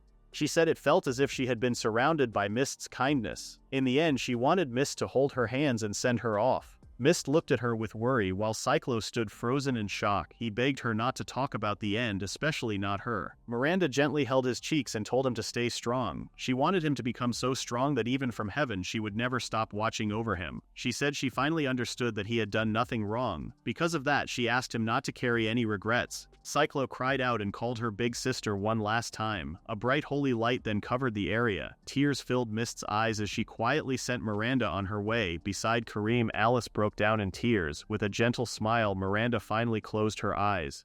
Tears ran down Cyclo's cheeks as he held her tightly in his arms. In the end, they were finally able to find closure. Soon after, Cyclo stood on a cliff and looked out at the sea. He held his blood-stained robe tightly as he remembered Miranda's words telling him not to regret anything. Even so, he kept asking himself what he could have done differently. Mist watched her master from a short distance, looking worried. Kareem then arrived and said she had already reported to the chief that the mission was complete, although the details were still unclear. Alice explained that she had made sure Miranda would be returned after receiving the promised reward. She tried to stop herself from crying but could not. She asked her brother to use his skill to bring their older sister back home. Cyclo agreed and thanked them once again. Mist then asked her master if he was still filled with regret. Cyclo admitted that he was. He felt like every choice he had made was the wrong one. He believed he had lost so much because of his own mistakes. Looking back, he realized he should have done better. Mist gently held her master's hands. She told him it was normal to look back and feel regret. However, she reminded him that the past could no longer be changed. Instead of letting those feelings hold him back, she encouraged him to use his regret and sadness to build a better future. Cyclo was surprised by her words. Mist shared that she had gone through many painful experiences herself. Even so, Cyclo had chosen to accept her despite her life as a slave. Because of that, she had found happiness. She believed Cyclo had changed her future. Cyclo was left speechless. Mist hugged him tightly and asked him to keep moving forward. She promised to stay by his side and continue proving that the future could still be changed. The others smiled. Kareem agreed that Mist was right. She admitted that Cyclo made mistakes, but his heart was always in the right place. Alice also promised that she would always be there to support her brother whenever he was hurting. Cyclo had almost forgotten about it. Because of her job skill, Mist had once been treated as if she were less than human. No one should have been judged because of the skill they were born with. He also remembered the promise he had made to Kareem. He had promised to help create a world where people could honestly chase the dreams they believed in. Then he remembered what Miranda had once told him. She had said there were things only he could do. At that moment he finally understood what she had meant. He realized the girls had been right all along. Instead of letting his frustration and sadness hold him back, he turned those feelings into strength. He decided to change the world. He wanted to end a world where skills decided a person's value. He wanted to stop people from being treated like objects. He wanted everyone to have the chance to follow their dreams instead of giving them up. He also wanted to change the system that the skill selection church had accepted and made seem normal. He wanted to fix this broken world. Still, he knew he could not do it by himself. He reached out his hand and asked the girls to stand with him. Mist grabbed his hand without a second thought. She said she would always follow her master no matter where he went. Karim placed her hand on top of theirs. She said this was the Cyclo she had been waiting for. Alice placed her hand with the others as well. She promised she would work as hard as she could for her big brother. With tears in his eyes, Cyclo thanked them. He said he was lucky to have the best companions by his side. Later in Northfolia, Cyclo and the girls visited the Margrave's residence. Demos, the Lord of Northfolia, nervously asked why Cyclo had come to his home. If he remembered correctly, Cyclo and his group had accepted a request from a village near the frontier. Cyclo stood up and lowered his head. Before talking about anything else, he asked for permission to apologize. He apologized to the Margrave for his rude behavior and unreasonable demands. He said he truly regretted the way he had acted. Demos asked what had caused this sudden change. Cyclo simply replied that many things had happened. He felt he needed to settle a few matters before discussing the main reason for his visit. Demos said he did not mind. He explained that many S-rank adventurers had unpleasant personalities. If he complained about every one of them, it would never end. Karim quietly looked at Alice. Even so, Demos knew Cyclo's true feelings had not changed. Cyclo admitted that was true while keeping his head lowered. Demos accepted the apology and said he hoped they could have an even better relationship from then on. Cyclo smiled with relief and thanked the Margrave. The girls were happy to see the misunderstanding settled. Demos then asked why they had come. Cyclo explained that many things had happened and there was something he had to do. That was why he had come to ask for Deimos' help. The Margrave let out a small sigh, expecting another difficult request. He asked what Cyclo needed. Cyclo looked at him with a serious expression and asked him to lend them his strength to help change the world. Seeing the determined looks on Cyclo and the girls' faces, Deimos broke into a cold sweat. He could only stare at them in confusion. The Margrave looked confused and asked if Cyclo had really said he wanted to change the world. Cyclo confirmed it without hesitation. Ever since he fell into the deep hole, he had kept thinking about why people were judged and treated differently because of their skills. Spending time with his companions only made that feeling stronger. He believed that if this unfair system disappeared, many more people could live happier lives. Deimos already understood what Cyclo meant, but he still asked him to explain. Cyclo declared that he wanted to change the world where the skill selection church controlled people's futures. Deimos broke into a cold sweat. He said the goal was far too great for a single adventurer to accomplish. Cyclo agreed that it was a huge goal, which was exactly why he needed the Margrave's help. He made it clear that he was not asking for help without giving something in return. The Margrave could use him however he saw fit. Demos was surprised by the offer. Cyclo also promised that he and his companions would carry out the proposal the Margrave had mentioned before. They would do everything they could to completely conquer the deep hole. The reward for the special request could be counted as payment for the Margrave's support. The Margrave thought about the offer for a while. It was certainly valuable, but everything depended on how much help Cyclo expected from him. Cyclo reminded him that he was only an adventurer. If the Margrave could help with ideas beyond his own or handle political matters, it would make a huge difference. Cyclo bowed his head once again and sincerely asked the Margrave to lend him his strength. Demos stood up and told Cyclo to raise his head. In such a short time he had seen how much Cyclo had changed. He believed he could trust him now. Wanting to support Cyclo's dream, he reached out and shook his hand. Cyclo happily thanked him. The girls were also pleased to see the agreement. The Margrave then suggested ending the discussion for the day. He said they could continue the next day because there was something important he wanted to tell everyone. The next morning, Cyclo went to the training grounds. He found a training dummy covered with marks from repeated sword strikes. A young boy practiced his swordsmanship, moving with speed and skill as he hit the dummy. Cyclo watched with clear admiration. The boy noticed Cyclo and quickly ran over to him with excitement. It turned out to be Cruz. Cyclo noticed that Cruz was wearing different clothes than usual. Cruz explained that he had changed because he was practicing with a sword. He then shyly asked if Cyclo would spar with him. Cyclo agreed without hesitation, making Cruz happy. The two picked up wooden swords and began their match. Cruz attacked with quick strikes. Cyclo was caught off guard for a brief moment, and Cruz saw it as his chance. He rushed forward with another attack, but Cyclo easily blocked it. After giving everything he had, Cruz collapsed to the ground from exhaustion. He admitted defeat. Even so, Cyclo praised his final strike and said it had been a good attack. While they rested, Cyclo asked Cruz why he wanted to become an adventurer. He thought Cruz would eventually take over his father's household. Cruz paused for a moment before admitting that he simply wanted to be free. Hearing that answer reminded Cyclo of Cruz's skill. At that moment, Alice called for her brother. She reminded him that it was almost time for his meeting with the Margrave. Cyclo stood up and told Cruz that they should spar again someday. Cruz agreed and then asked Cyclo to look after his father. Later, Cyclo and the girls gathered in the Margrave's office. Deimos told them that he wanted to share an old story about a boy who had been born as the Margrave's son. He smiled quietly for a moment before beginning his story. Long ago, there was a boy who dreamed of gaining a skill that would bring him glory in battle and allow him to protect his people. When he finally turned 16, he received the skill called mental arithmetic instead. The result crushed his dreams. His father told him that he could still protect the people. His mother reminded him that there were many ways to serve others. His brothers also encouraged him, saying that administrative skills were just as important as strength on the battlefield. Even with all of their support, the young Deimos could not accept what he had received. Then, the worst finally happened. A monster stampede broke out in the territory. A soldier rushed in with news that the monster horde had already broken through the gate and was moving toward the city. Deimos' father had always known that this day would come. His two sons immediately offered to hold the monsters back.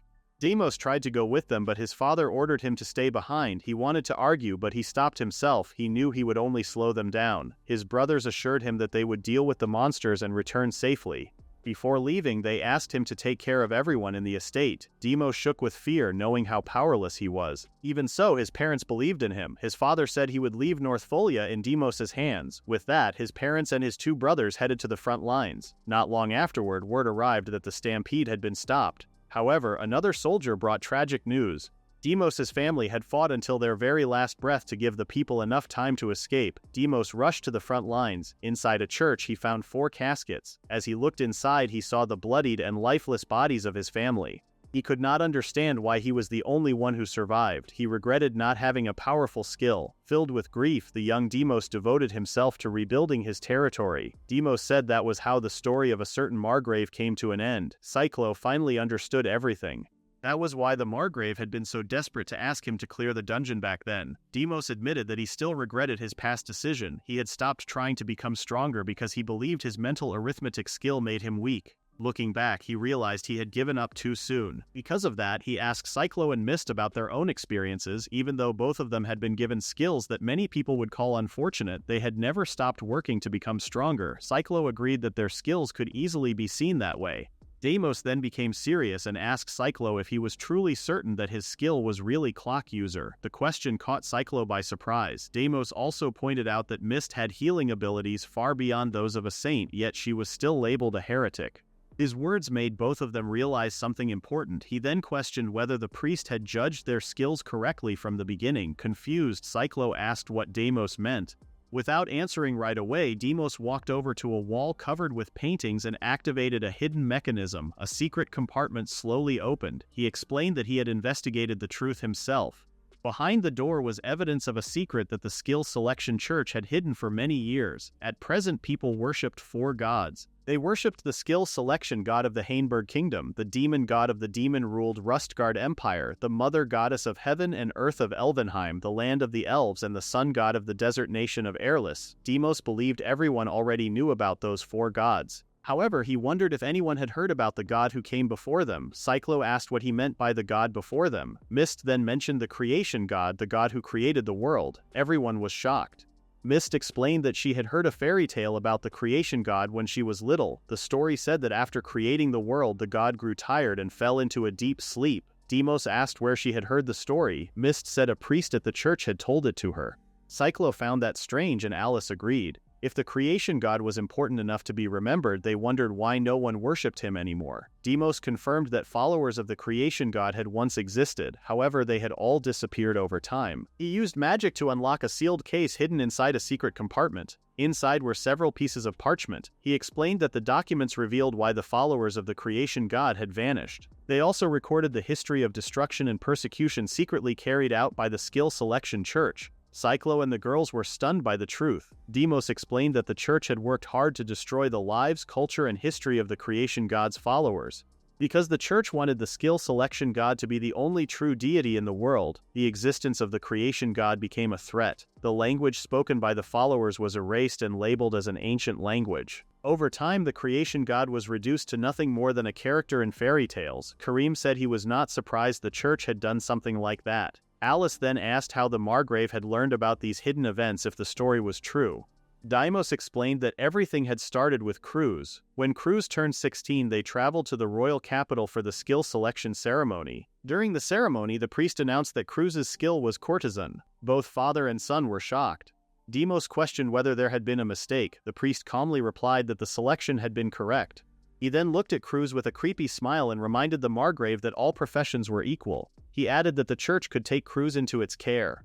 The priest's unsettling stare made Cruz freeze. His expression showed that of a carnivore looking at helpless prey. The priest confidently claimed that Cruz would carry out his duties well. Deimos could not believe what he had heard. Anger quickly filled him, but Cruz stopped him. Cruz quietly assured his father that he would be fine. As Deimos felt his son's trembling hands, he remembered how his own hands had shaken when his family abandoned him long ago. The memory helped him calm down. During the carriage ride home, Deimos told Cruz not to worry about the priest's words. No matter what others said about him, he promised that he would protect his son. He encouraged Cruz to follow the future he truly wanted. Hearing those words, Cruz broke into tears and quietly agreed. Back in the present, Deimos questioned what a skill really meant. He wondered if the courtesan skill even existed. Wanting to protect his child, he decided to investigate the truth himself. Cyclo could hardly believe what he heard. At that moment, he finally understood why Cruz had wished for freedom. During his investigation, Deimos discovered that the words shown in the crystal ball during the skill selection ceremony were actually written in an ancient language.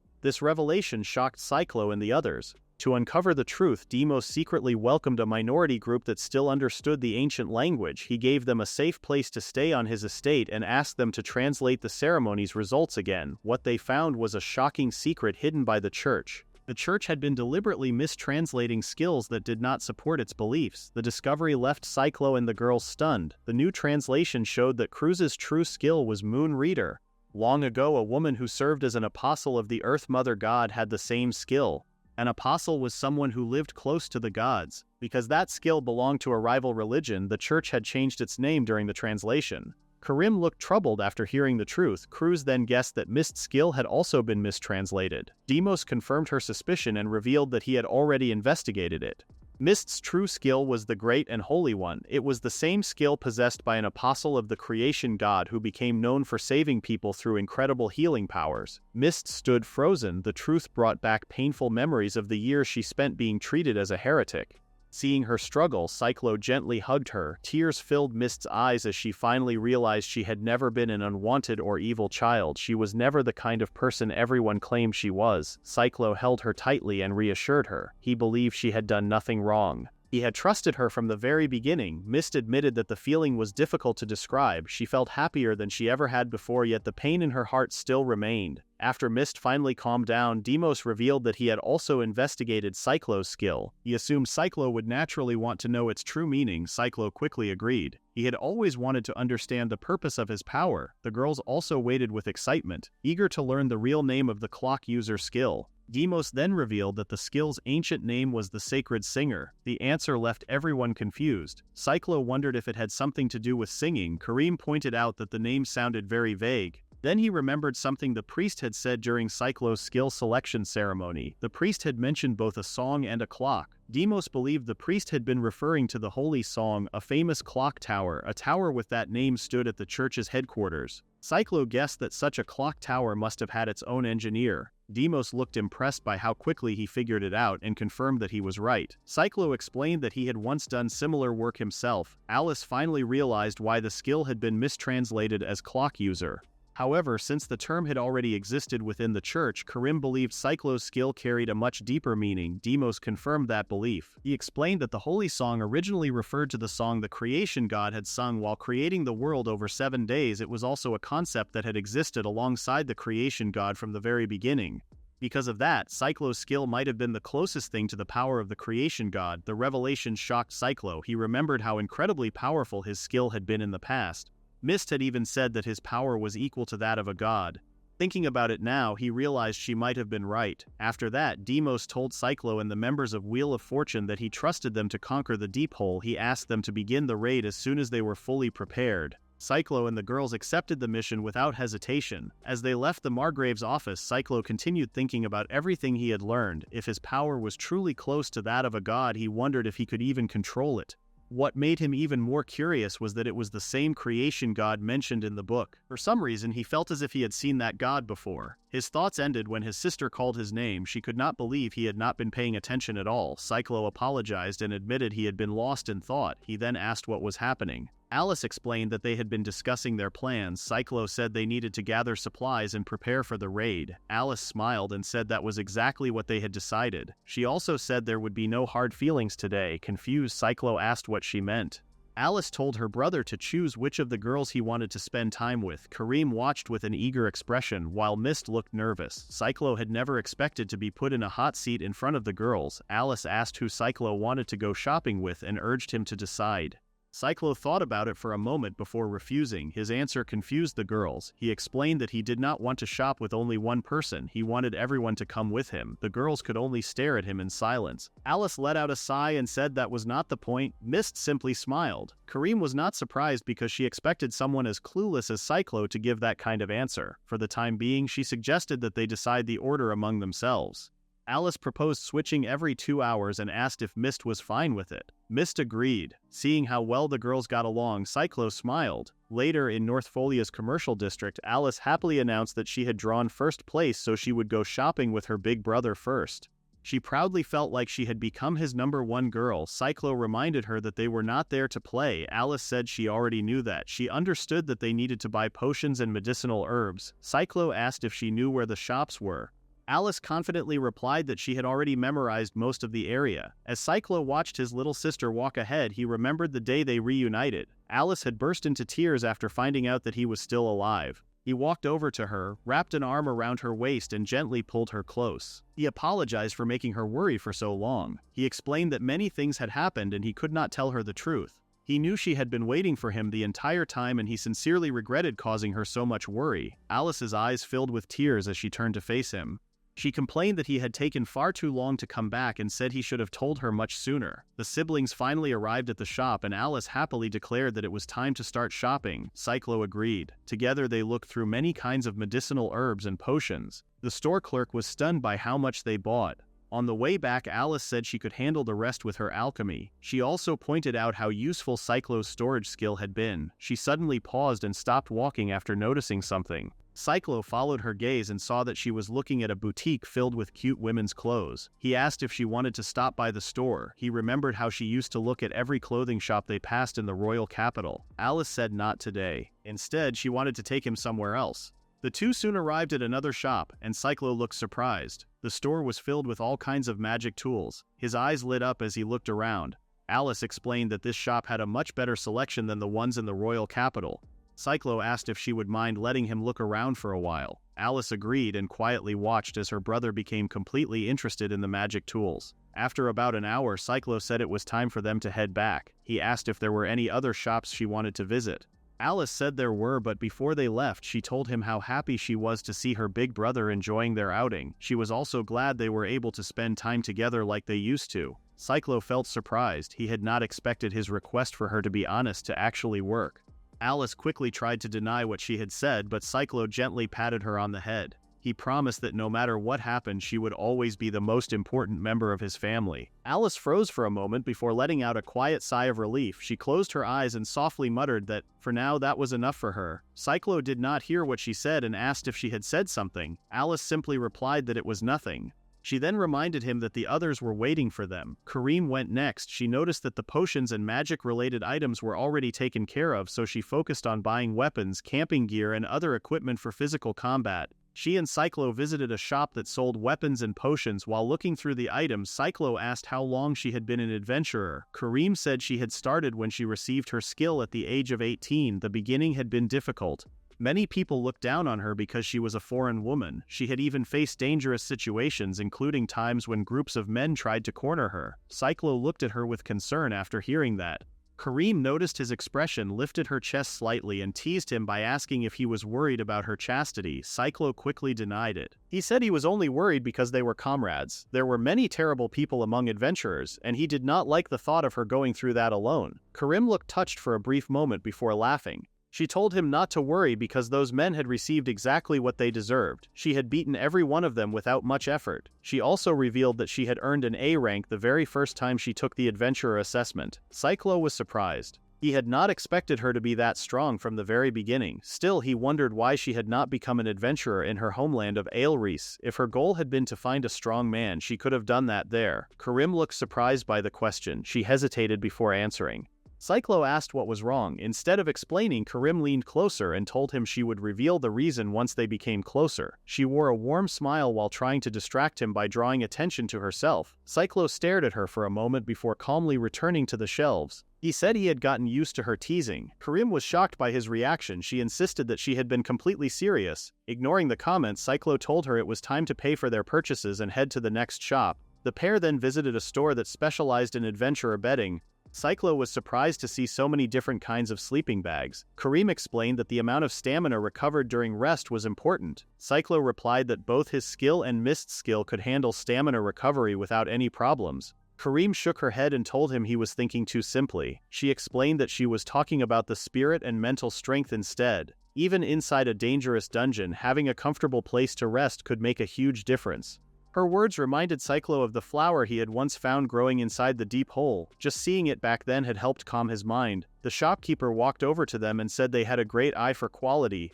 He began explaining the features of the sleeping bag in front of them and why it was a good choice. Kareem stopped him and asked if the shop had a sleeping bag made for 2 people. Cyclo quickly said they needed 4 single-person sleeping bags instead. On the way back, Kareem said she was disappointed because her sweet shopping date with Cyclo had almost ended. Cyclo reminded her that they had only gone out to buy supplies. They kept walking in silence until Cyclo noticed that many men were turning their heads to look at Kareem. Some even forgot about the women walking beside them. He had never paid much attention before, but he realized Kareem was actually very pretty when she stayed quiet. Kareem caught him looking and teased him about staring at her. Cyclo quickly denied it. She only teased him more and said she wanted to show him a place that no one else had ever seen. Cyclo asked her not to say things like that while they were out on a public street. Even so, he became curious and asked what she meant by a place that no one had seen. Kareem explained that she meant her heart. She was talking about her serious side. Cyclo remembered that Kareem had much more experience than he did. Kareem said that was only natural because she had always had plenty of people to choose from. Even so, Cyclo smiled. If she had never shown that serious side to anyone else, then he wanted to work hard until he was someone worthy of seeing it. Kareem's face turned red as she asked what he meant. Cyclo simply said she was an important friend to him. Hearing that almost made Kareem collapse in disappointment. She let out a long sigh. She could not believe this guy. Still, she decided to let it go for now. Finally, it was Mist's turn. She happily went shopping for food with her master.